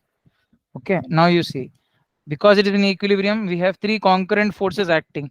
Can we apply Lamis theorem? Obviously, we can apply Lamis theorem. What is it going to give us? 80 divided by, what is the angle opposite to it? This entire angle. So 80 divided by sine of, I'll get 180 minus theta. Should be equal to T1 you take, guys. T1 divided by, what is the angle opposite to T1? This entire angle is there now. I can write it as what? 90 plus theta or not? So T1 divided by sine of 90 plus theta, which I can also write it as T2 divided by, what is the angle opposite to it? So as you can see, angle opposite to it will be 90. Sine of 90 degrees you can write. So we can write 80 divided by sine 180 minus theta. 180 minus theta is lying in second quadrant. 180 is supplementary, guys. 180 sine 180 minus theta is sine theta only. T1 we already got it as 60. Sine 90 plus theta. It is also lying in second quadrant, but it is going to be 90 degrees means complementary. Who will complement sine? Cos, guys. So what are we going to get here? Sine theta divided by cos theta will be equal to 80 divided by 60, which turns out to be 4 by 3. So I can write tan theta value as sine by cos is anyhow tan theta. Tan theta value is what beta? 4 by 3. So I can directly say theta value will be 53 degrees, guys. Clear, everyone? Yes or no? Basic Lamés theorem application. Whenever three concurrent forces, coplanar forces, are acting at a point such that the system remains in equilibrium, then I can apply Lamés theorem. F1 divided by sine of angle opposite to F1 should be equal to F2 divided by sine of angle opposite to F2 should be equal to F3 divided by sine of angle opposite to F3. Is that clear, everyone? Yes or no? I hope it is clear, right? Then they are asking a certain question, something like this. A mass 3 kg rests on a horizontal plane. The plane is gradually inclined until at an angle of 37 degrees. The mass just begins to slide down. What is the meaning of just begin to slide down? Block tends to slide down. So initially it is like this horizontal plane. I'm slightly increasing the angle. Till 37 degrees, it will be at rest. Just above 37 degrees, it is going to slide down. So can I come to a conclusion that here angle of repose is how much beta? 37 degrees. And what we can write angle of repose as tan inverse of mu s will be equal to 37. So what is mu s value? It will be tan 37. Tan 37 will be 3 by 4, which I can write it as 0.75. Just now we have studied about it. Yes or no, guys? Yes or no? Initially it is placed on horizontal plane.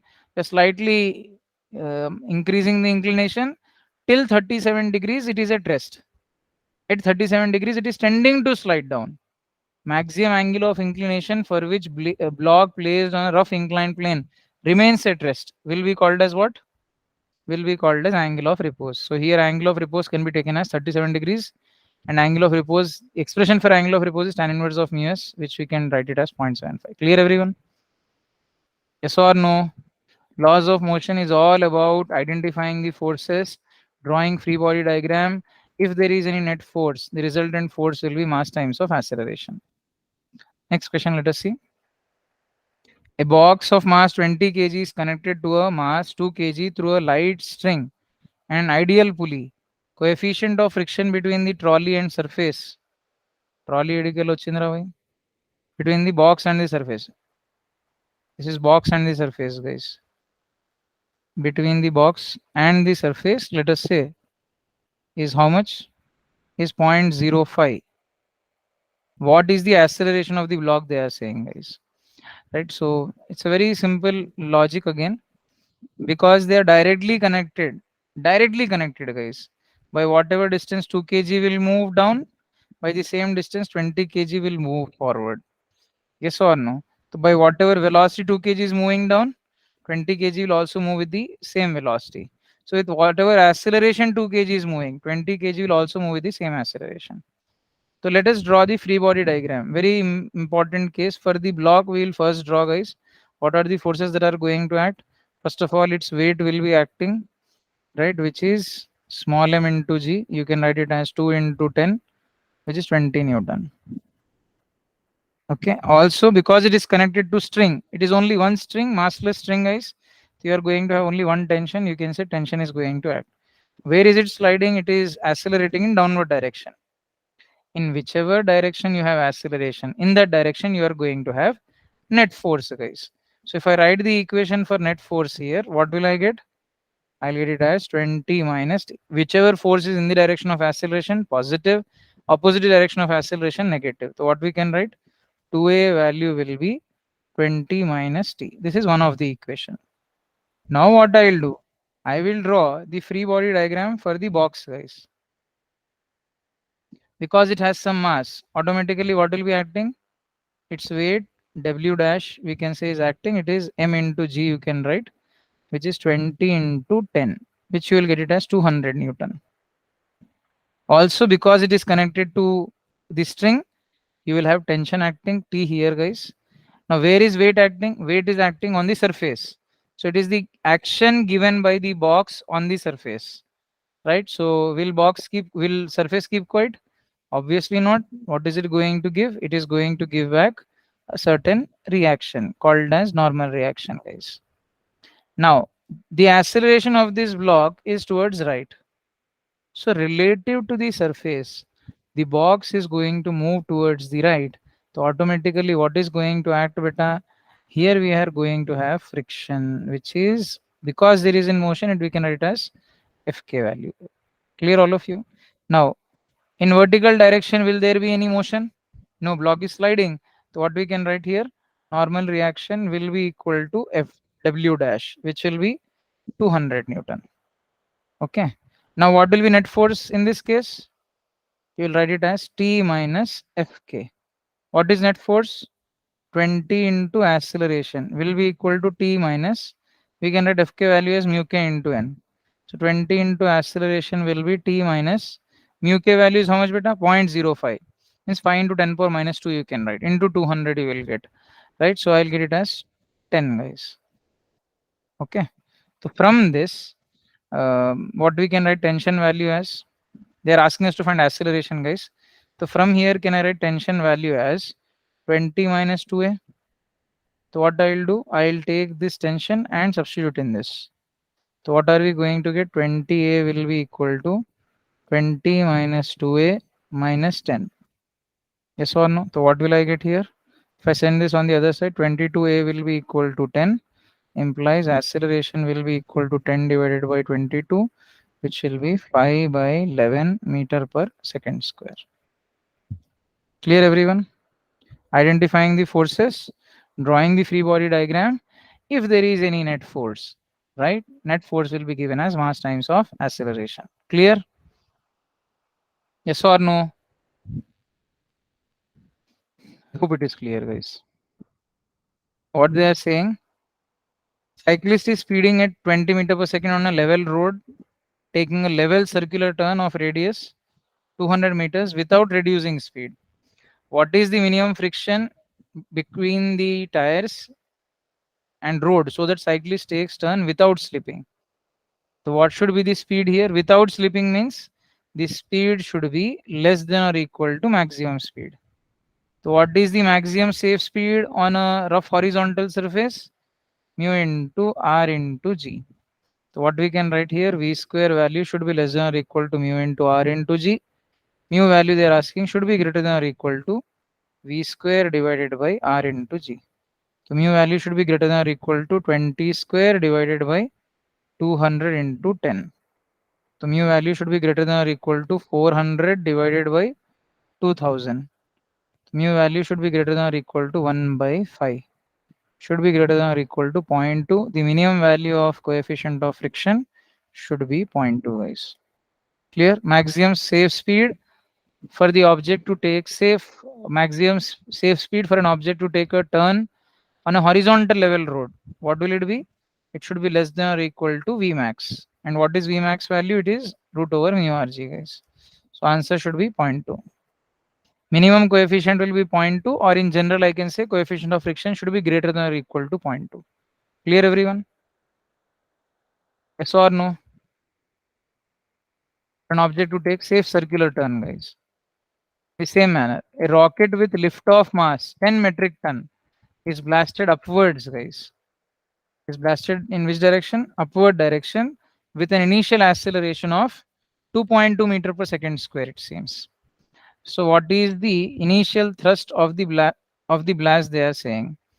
Okay, so you have a certain rocket you can take.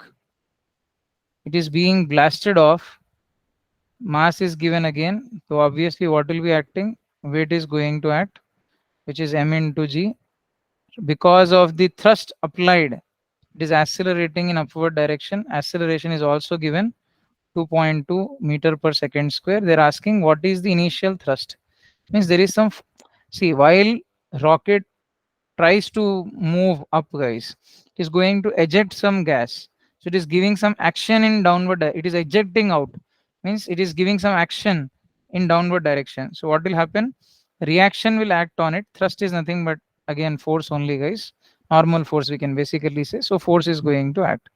Now what we'll do, we'll simply write net force equation. What will you get the net force equation as? Acceleration is an upward direction. So what we can write net force equation as? It will be F minus m into g. So we know net force can be written as mass times of acceleration, which is F minus mg. So I can write the force value as m into a plus m into g. You will get the force value as m into g plus a. So I'll get force as m into g value is taken as 9.8. They are writing, guys. So 9.8 plus 2.2, you will get it as 12.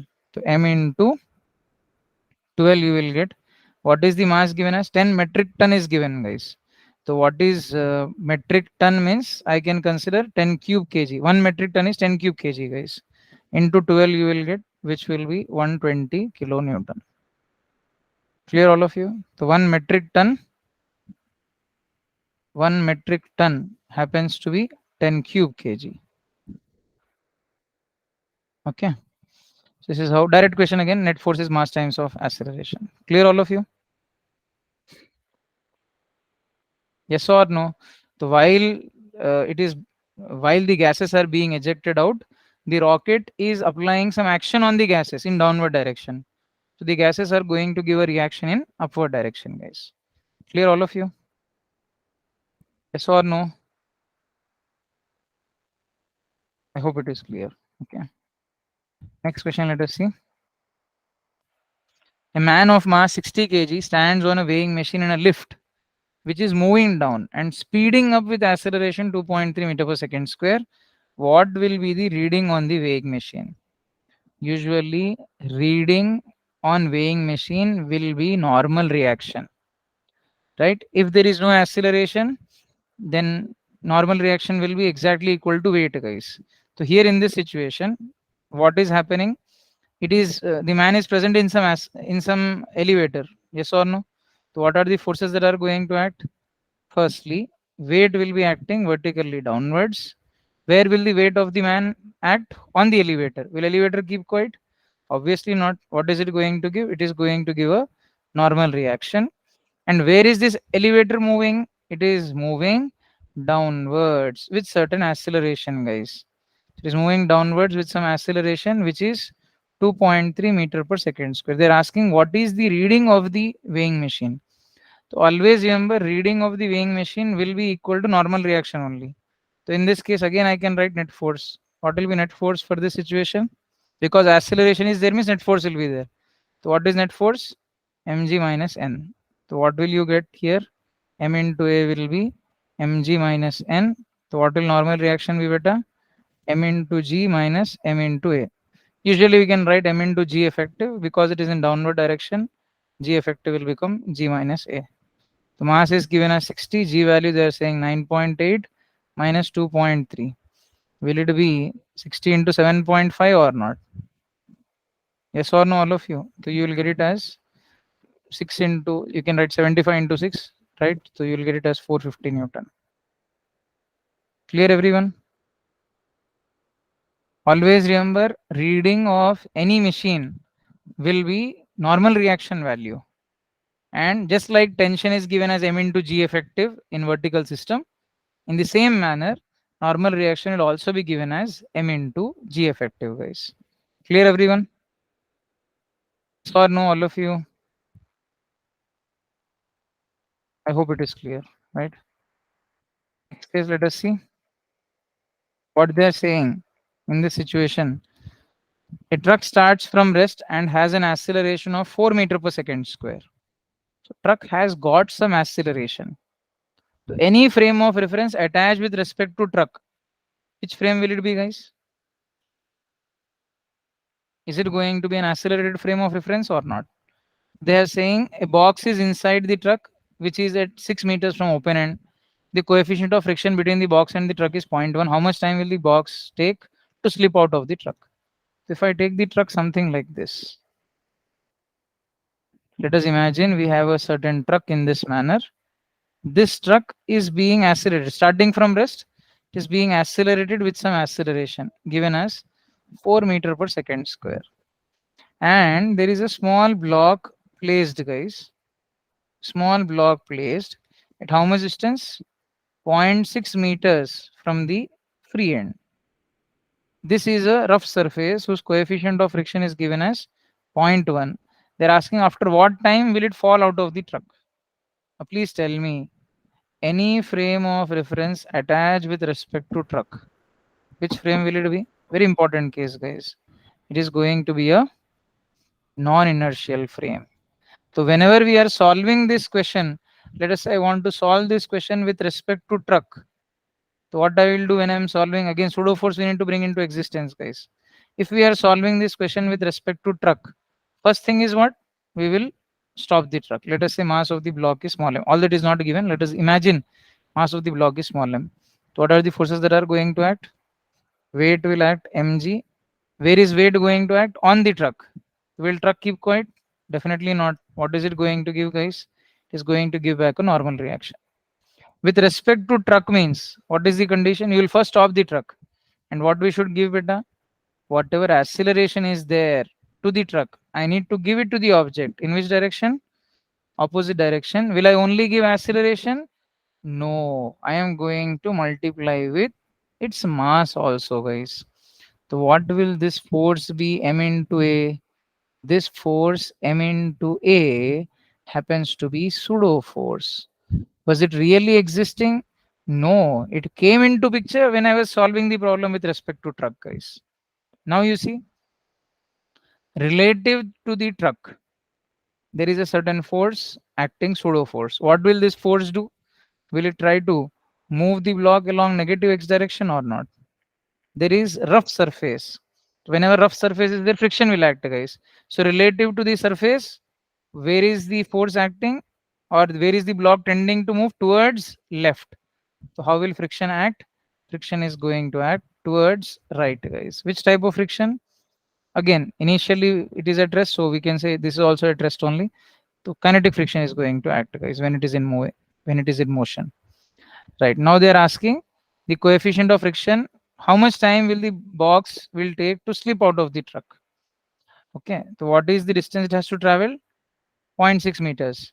Initially truck is at rest, so initially the block will also be at rest, guys. Now, if it is trying to slip out of the truck, so which force is going to act? So net force will be acting in this direction, guys. Okay, so this will be the direction of net force again. So if I write net force equation, what will I get, beta? Net force equation will be pseudo force, which is m into a minus friction. Okay, so I can write m into a dash will be equal to pseudo force m into a minus mu into normal reaction. And in vertical direction, obviously there will not be any motion, guys. So I can write normal reaction will be equal to mg. So what will I get a dash value as, or m into a dash can be written as m into a minus mu into m into g, or a dash I can write it as a minus mu into g. So a is how much? 4. Mu is how much? 0.1 into 10. So a dash value I'll get it as 3 meter per second square, guys. Okay. So it is starting at rest initially and moving with acceleration a dash. So what I can apply? I can apply s bar is equal to u bar into t plus half a bar into t square. So what is the displacement? It is starting here from here to here, which will be minus 0.6. Is there any initial velocity? No, 0. Plus half into acceleration is what, beta? It is moving along negative x direction, minus 3 into what? T square. So what will I get? Minus 0.6 will be minus 3 by 2 into t square. So we can cancel out minus and minus. So you will get t square value as how much, guys? Did I do any mistake? Just check. It is 6 meters. No, sorry. It is given as 6 meters, guys.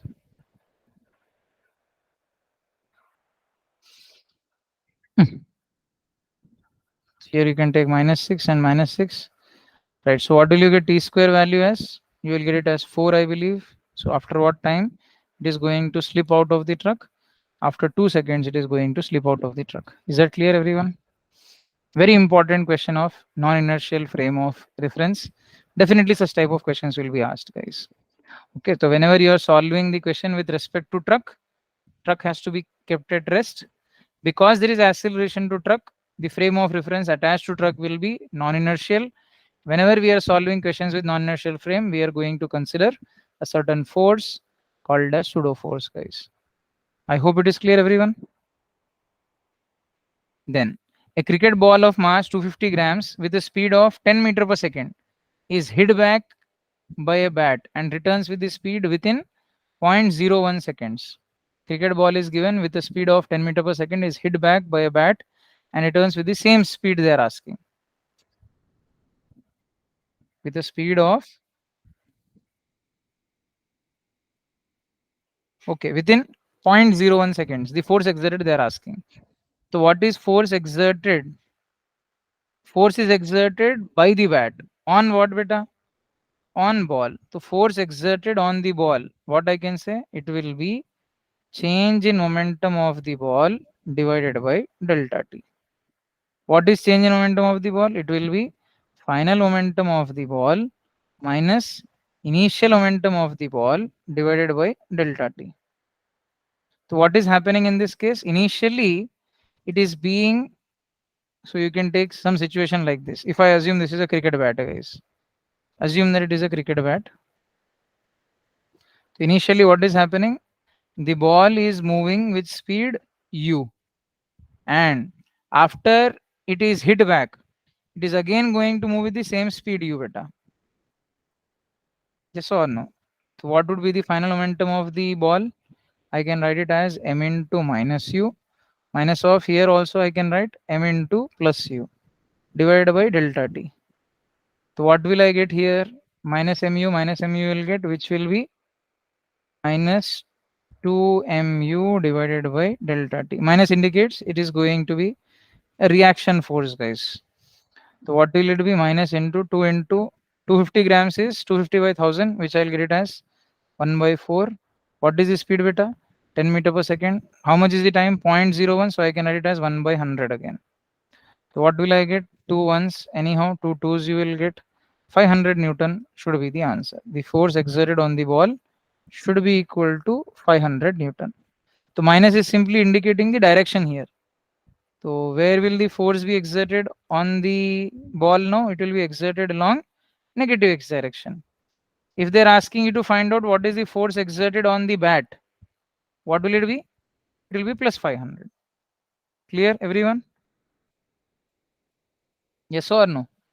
The force exerted on the ball will be change in momentum of the ball divided by delta t.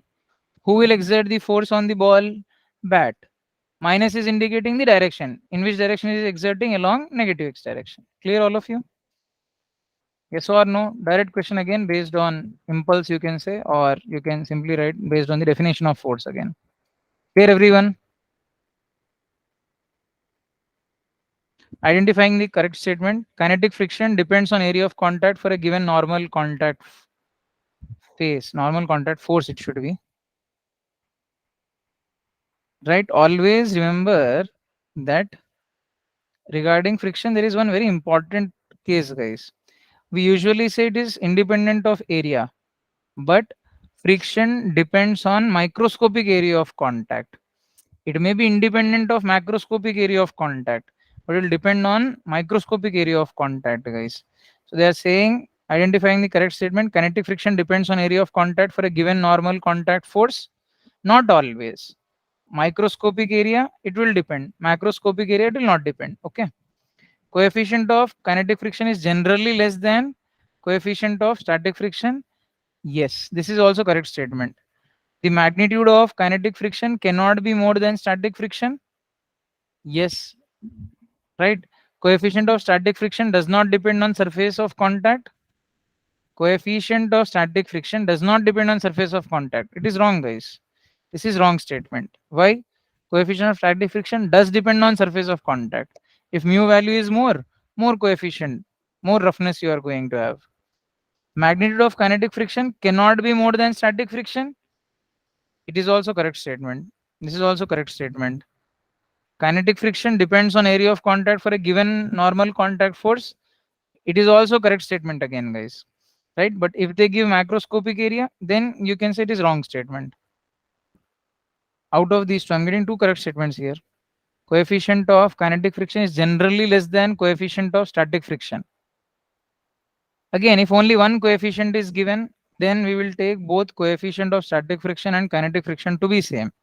So I'll go with this as the wrong option. I cannot say, see, if usually kinetic friction value will be less than static friction, usually in general. But if only one coefficient is given, suppose if only mu is given, then I will consider this only as kinetic friction. I will consider only this only as static friction again. Okay. So based on that case, we will write coefficient of kinetic friction is generally less than coefficient of friction. It is true again. To be honest, it is true, guys. But if only one value of coefficient of friction is given, then I will write mu k and mu s to be same. Okay. Kinetic magnitude of kinetic friction cannot be more than static friction. This is also correct only again. Usually it cannot be more again. Kinetic friction depends on area of contact for a given normal contact force. When they say area, it means macroscopic area. It doesn't depend on macroscopic area, but it does depend on microscopic area, guys. Okay, so we will go. Second option is also correct. Third is also correct, to be precise. So more likely, I will go with third option, guys. But both 2 and 3 are correct again. Okay, clear everyone? Or if that is not the case, then what I can do, I'll simply change the question, guys. Identify the incorrect statement they will ask you. Let us say this to be incorrect statement. Now, you see, kinetic friction depends on area of contact for a given normal contact. Will it be correct? Yes. Which area? Microscopic area. Okay, so in that case, which option will be wrong? Fourth option will be wrong. Clear, all of you? Is that clear, everyone? Is that clear, all of you? Friction always depends on microscopic area of contact. You basically study it is independent of area of contact, but is independent of macroscopic area. It is depending on microscopic area of contact, guys. Clear, everyone? Understood, all of you? Next question, if you see the radius of circular path of two particles of same mass are in the ratio 3:4. What will be the ratio of speed if they have same, not some, same magnitude of centripetal force, guys? So what is the meaning of same magnitude of centripetal force? Masses are same, it seems, right? So centripetal force acting on first object is equal to centripetal force acting on second object. So I can write masses are same. So mv1 square divided by r1 should be equal to mv2 square divided by r2. So what we can write? v1 square divided by v2 square should be equal to r1 divided by r2. So v1 by v2 you will get it as root over r1 by r2. Ratios of radii are given as 3 by 4. So the answer should be root over 3:2. Clear, everyone? Now, next question, if you see, tube of length 3 meters is filled completely with an incompressible liquid of mass 2 kg and closed at both ends. The tube is rotated in horizontal plane about one of the ends with angular speed 1 radian per second. Force exerted by the liquid on the other end they are asking. It's a very important question, guys. Very, very important. The situation is something like this. It is being rotated with some angular speed omega. Okay. So there is a certain tube of length L, we can say. They're asking what is the force exerted by the liquid at the other end. Okay. Now what we'll do is, right, some length is given, you can take L. Now what will happen in this situation? Whenever an object is being rotated, always remember, guys, every point on that object will rotate with same angular speed. But what is going to happen? Linear speeds will be different.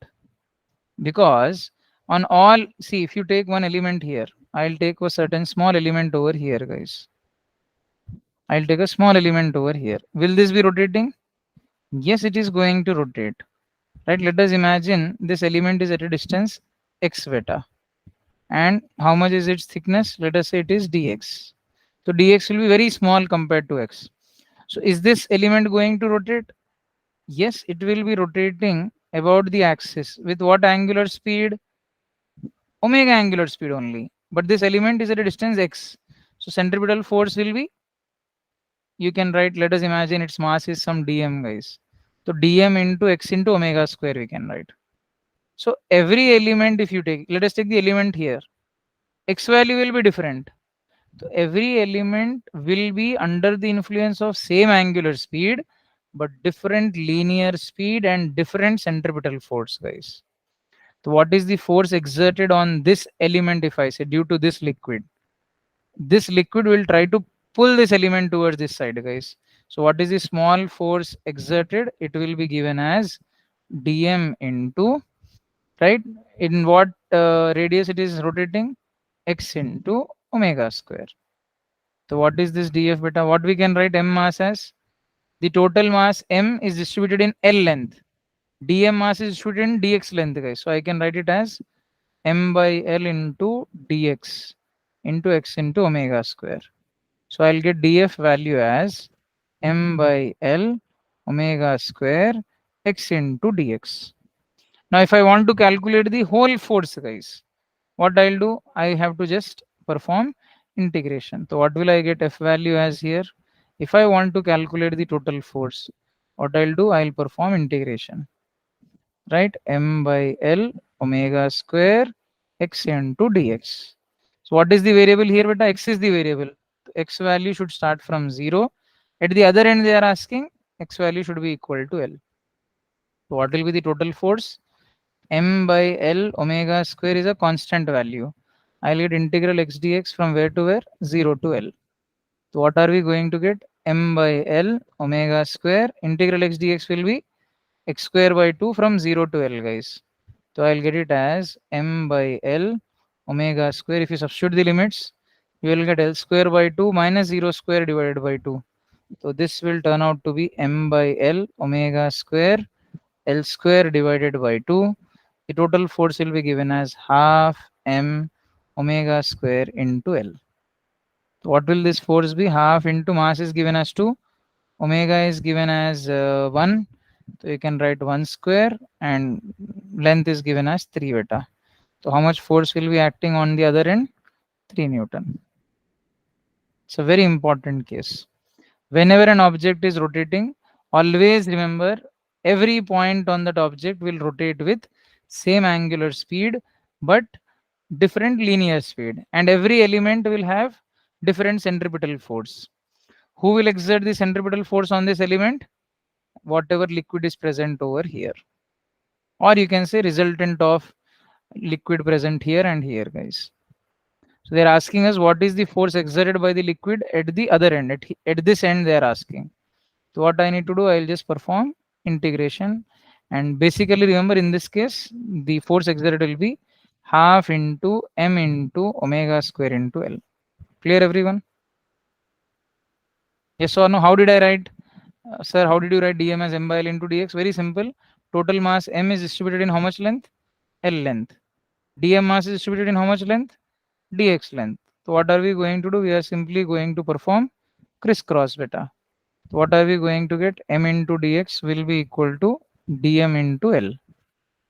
So from this we can write dm value as m by L into dx. Okay.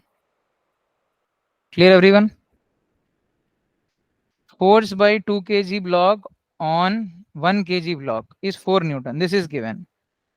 Force exerted by, let us say this force is F dash. Force exerted by 2 kg block on 1 kg block is given. Means contact force between 2 kg and 1 kg is given. What is the force applied on F value they are asking? Now just now I have told you how can we write F dash value?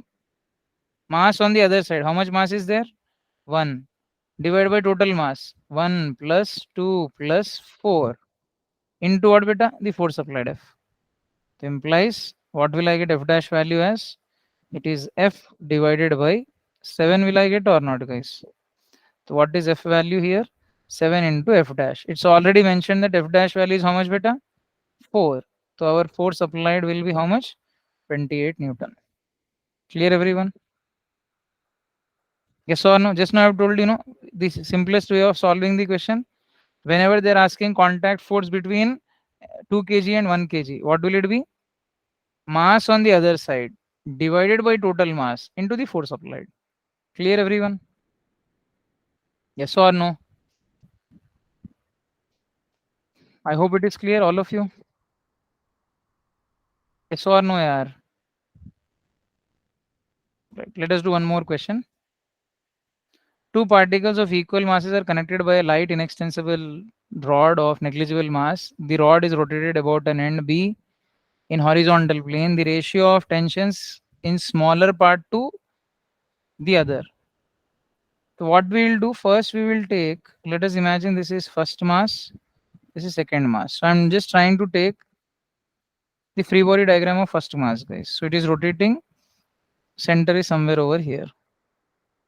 What are the forces that are going to act? Weight will act. It is performing horizontal circular motion, but weight will act in vertical direction. Will weight give us centripetal force? No, guys. So here what we can say, first tension in this rod will act, first rod, and tension in second rod will act. Because it is under the influence of circular motion, it will be under the influence of some centripetal force. So how will you write net force here, guys? Net force will be given as T1 minus T2. That will provide us necessary centripetal force, T1 minus T2. So what is the centripetal force? As I said just now, whenever a system is rotating with angular speed omega, will every point on it rotate with same angular speed? Yes. So what we can write, m into, it is rotating in a circle of radius r, guys. Mr omega square will be T1 minus T2. Let us draw the free body diagram of second mass, guys. If I draw the free body diagram of second mass, what are the forces? Weight will act, but weight is acting in vertically downward direction. Right? Tension will act in horizontal direction. Centripetal force is also in horizontal direction. So who will provide the necessary centripetal force here? Tension is going to provide the necessary centripetal force. Right? Weight in both the cases will act in vertical direction. So necessary centripetal force will be provided by whom, beta? Tension. So what we can write, net force acting here for second case, you can simply write T2 value. Centripetal force will be T2. Now it is performing circular motion in a circle of radius 3r, guys. So m into 3r into omega square will be equal to what? T2. So from this, what we can tell about T2 value? T2 value will be equal to 3mr omega square. From that, I can write T1 value as T2 plus mr omega square. So I'll get T1 value as 4mr omega square. They're asking us to find ratio of tension in smaller part. Smaller part is this, larger part is this, guys. So they're asking T1 is to T2, which I'll get it as 4mr omega square divided by, excuse me, 3mr omega square. So I'll get T1 by T2 value as how much, beta? 4 is to 3 you are going to get. Clear, everyone? You'll get it as 4 is to 3. Understood? Again, whenever object is performing circular motion, there should be a force directed towards the center called as centripetal force. Can it act on its own? No. Right? It is a resulting force. It cannot act on its own, guys. It is a resulting force. It should always be provided. Will weight be responsible for providing necessary centripetal force? No. Object is performing, in this case I am saying, object is performing horizontal circular motion. So centripetal force will also be in horizontal plane. So weight is acting in vertical direction. So vertical direction will not affect horizontal components, guys. Clear, everyone? Yes or no? What they are saying is, in this case, a block of mass or body of mass 5 kg suspended by a spring balance on an inclined plane. The spring balance reading will be, if I say there is no change in velocity, so what will happen? Slowly, this 5 kg block will slide down, guys. Slowly it is going to slide down. Okay. So what I can say, what are the forces acting? If I draw the free body diagram, if I just draw the free body diagram, what will act, beta? Basically, you will have weight acting vertically downwards. And if I resolve into components, I'll resolve it along the incline, and I'll resolve it perpendicular to the incline. Let us imagine this is our horizontal, and automatically this will be our vertical, guys. So if this angle is theta, automatically this angle will be theta. This is along the incline, this is perpendicular to the incline. So this angle will be 90 minus theta, right? This is horizontal, this is vertical. If this is 90 minus theta, automatically I can say this angle will be theta. So if I resolve weight into two components, I am going to get one component will act on the incline, which is mg cos theta. Other component will act along the incline, which is mg sin theta. So what is component acting on the incline? Mg cos theta. So it is action given by the block on the incline. Will incline keep quiet? Certainly not. It is going to give back a normal reaction. So because of mg sin theta, what will happen? It is an unbalanced force, guys.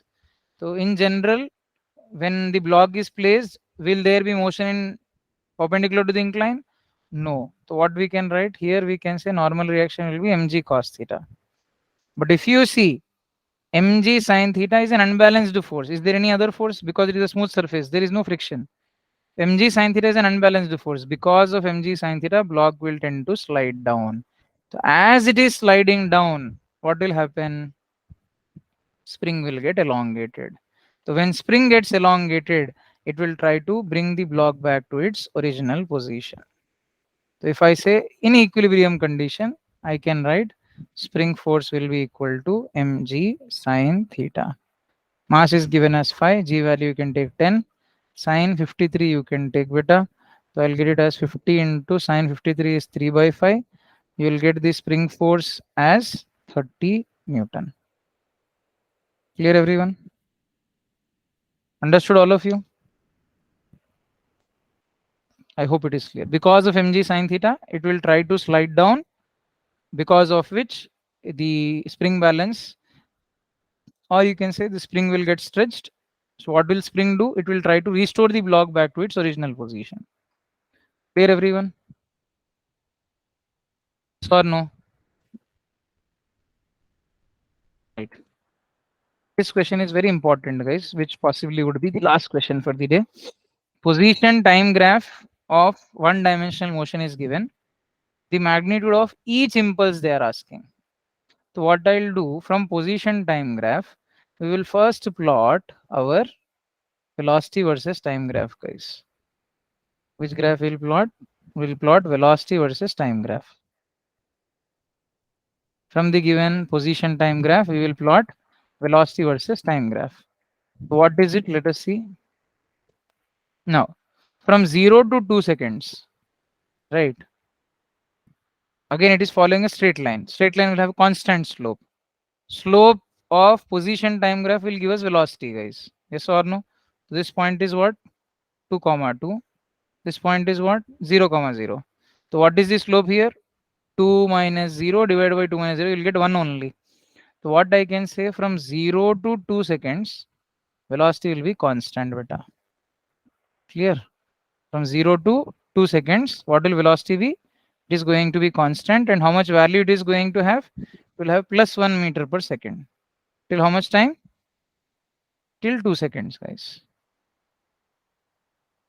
Now, from 2 seconds to 4 seconds, again, it is a straight line, but it will have a negative slope, right? This point is how much, beta? 4 comma 0. If I want to find the slope, 0 minus 2 divided by 4 minus 2, you'll get minus 1 again.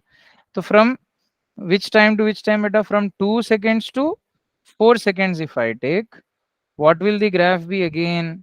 You will have a constant slope, and slope will give us what? Slope will give us, slope of position time graph will give us what, beta? It is going to give us velocity. And how much will that quantity be? If I just take, you will get it as minus 1 meter per second. So you see, for every, right after 2 seconds, what is happening? The velocity is changing. So there will be a change in momentum. So you can take from 4 to 6, you will have like this. Again, from 6 to 10, you are going to have in this manner, guys. This would be the corresponding velocity versus time graph. This would be the corresponding velocity versus time graph. You can take this as 6 seconds. You can take this as 8 seconds. So after every 2-second interval, velocity is changing, means momentum will change. They're asking magnitude of impulse, guys. So what is impulse? Basically, it is change in momentum divided by, it is in general change in momentum only. So what is the magnitude of impulse? It will be magnitude of change in momentum. If I talk about change in momentum, it is final momentum minus initial momentum. In this case, finally, you can see here you have change in momentum. So you can write it as m into -1 minus m into +1. So I'm going to get it as how much beta? Minus 2m. M already is given as 0.5. So we'll get it as -1 Newton second. So what is the magnitude of impulse beta? Magnitude will be 1 Newton second. Clear all of you? Understood everyone? Right? So whenever there is a change in velocity, there will be change in momentum. If momentum is changing, means definitely there is impulse. For every 2-second interval, there is impulse, guys. How much impulse? 1 Newton second impulse is there for every 2 seconds. Clear all of you? Understood everyone? We'll do one more question, guys. This is a good question. One more question and I'll end the session. A person with a mass m stands in contact against a rough wall of a cylindrical drum motor. Drum motor means it will be rotating, guys. The rotor is rotating about its axis with angular speed omega. What is the minimum coefficient of friction required such that the person does not slip? So what we'll do first, we'll draw the free body diagram. What are the forces that are going to act? First and foremost, weight will be acting mg. Okay. Now because of weight, what will happen, beta? He will tend to slide down. So in this situation, relative to the surface, it is tending to slide down. So what is going to act on person? Friction will act in this manner. Now, because the cylinder is rotating, will this person also rotate in circle or not, guys? So whenever object is performing circular motion, what should be there? There should be a force directed towards the center.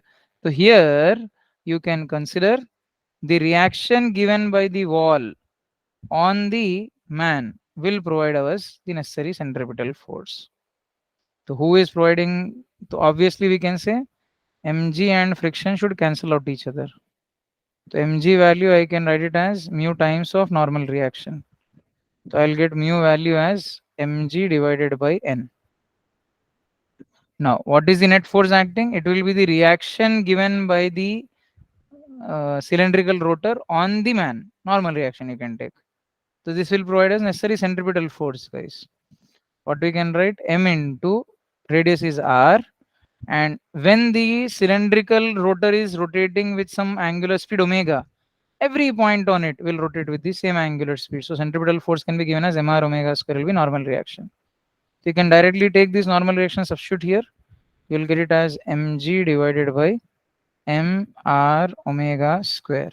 So answer should be g divided by r omega square. Clear everyone? Yes or no, all of you? So, Is that clear everyone? excuse me, sir. Yes, sir. So in this question, the normal reaction is to be considered. I mean, the cylinder is giving the normal reaction to the person against what force, sir? I mean, because of what force? Against what? Because of the action of what force? No, see, whenever he is trying to, see, if you want to rest your back towards the wall, what will you do? Usually you'll push into the wall or not. Yes, sir. If you're simply standing like this, what will happen? You'll fall down. If you want to rest, then I'm going to apply some force on the wall. I'll push it back. If you want to really observe it, what you do is you take two walls again, right, which are very close to each other, and if you just want to lay yourself rest towards one of the wall, what we will do? The wall which is in front of us will push it. So it means we are going to get pushed into the wall. So when you push it into the wall, so whenever we want to stand at rest on a pole also, if you see, I have to hold it. So when I'm holding it, I'll be at rest. If I don't apply any force, I'll simply slide down.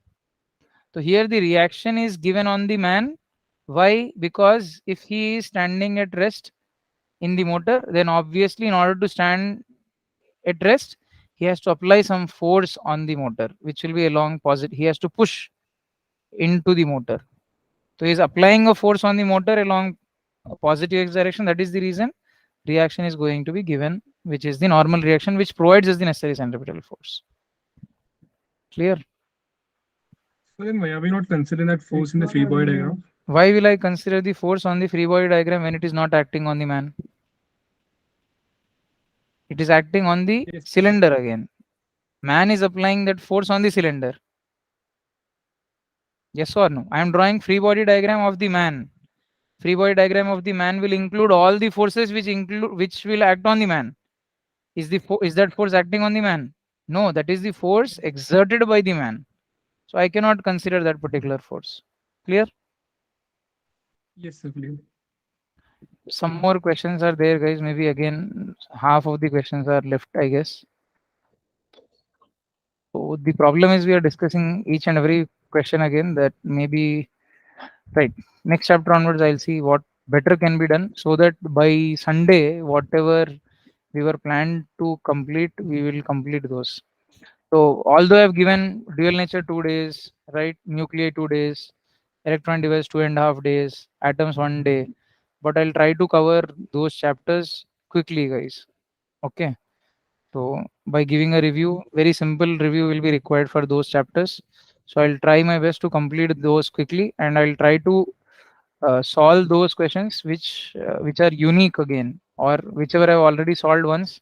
It's not necessary to solve once again, right? So I just plan accordingly, and hopefully till heat, whatever was thought of completing, we'll try to complete them. Okay. Right. Any doubts in today's session, all of you? Yes, no? So we'll meet in tomorrow's class. Hopefully, the same time we will take tomorrow also, almost like 2.5 hours. Right? If possible, 3 hours, guys. So tomorrow we'll complete the set of questions, and we will also complete work, energy, and power. Okay. So on that note, we'll meet tomorrow. Till then, take care, everyone. Thank you all. Bye bye, all of you. Sir ji sir. Sir वो exam आप कल लगाते हैं आज लगाते हैं Tomorrow. If possible, I'll share okay it tomorrow morning so that you can write it. If not, after discussion of the questions, you can write the test. Okay sir Chalo, take care, everyone. Thank you all. Good night. Bye bye, all of you.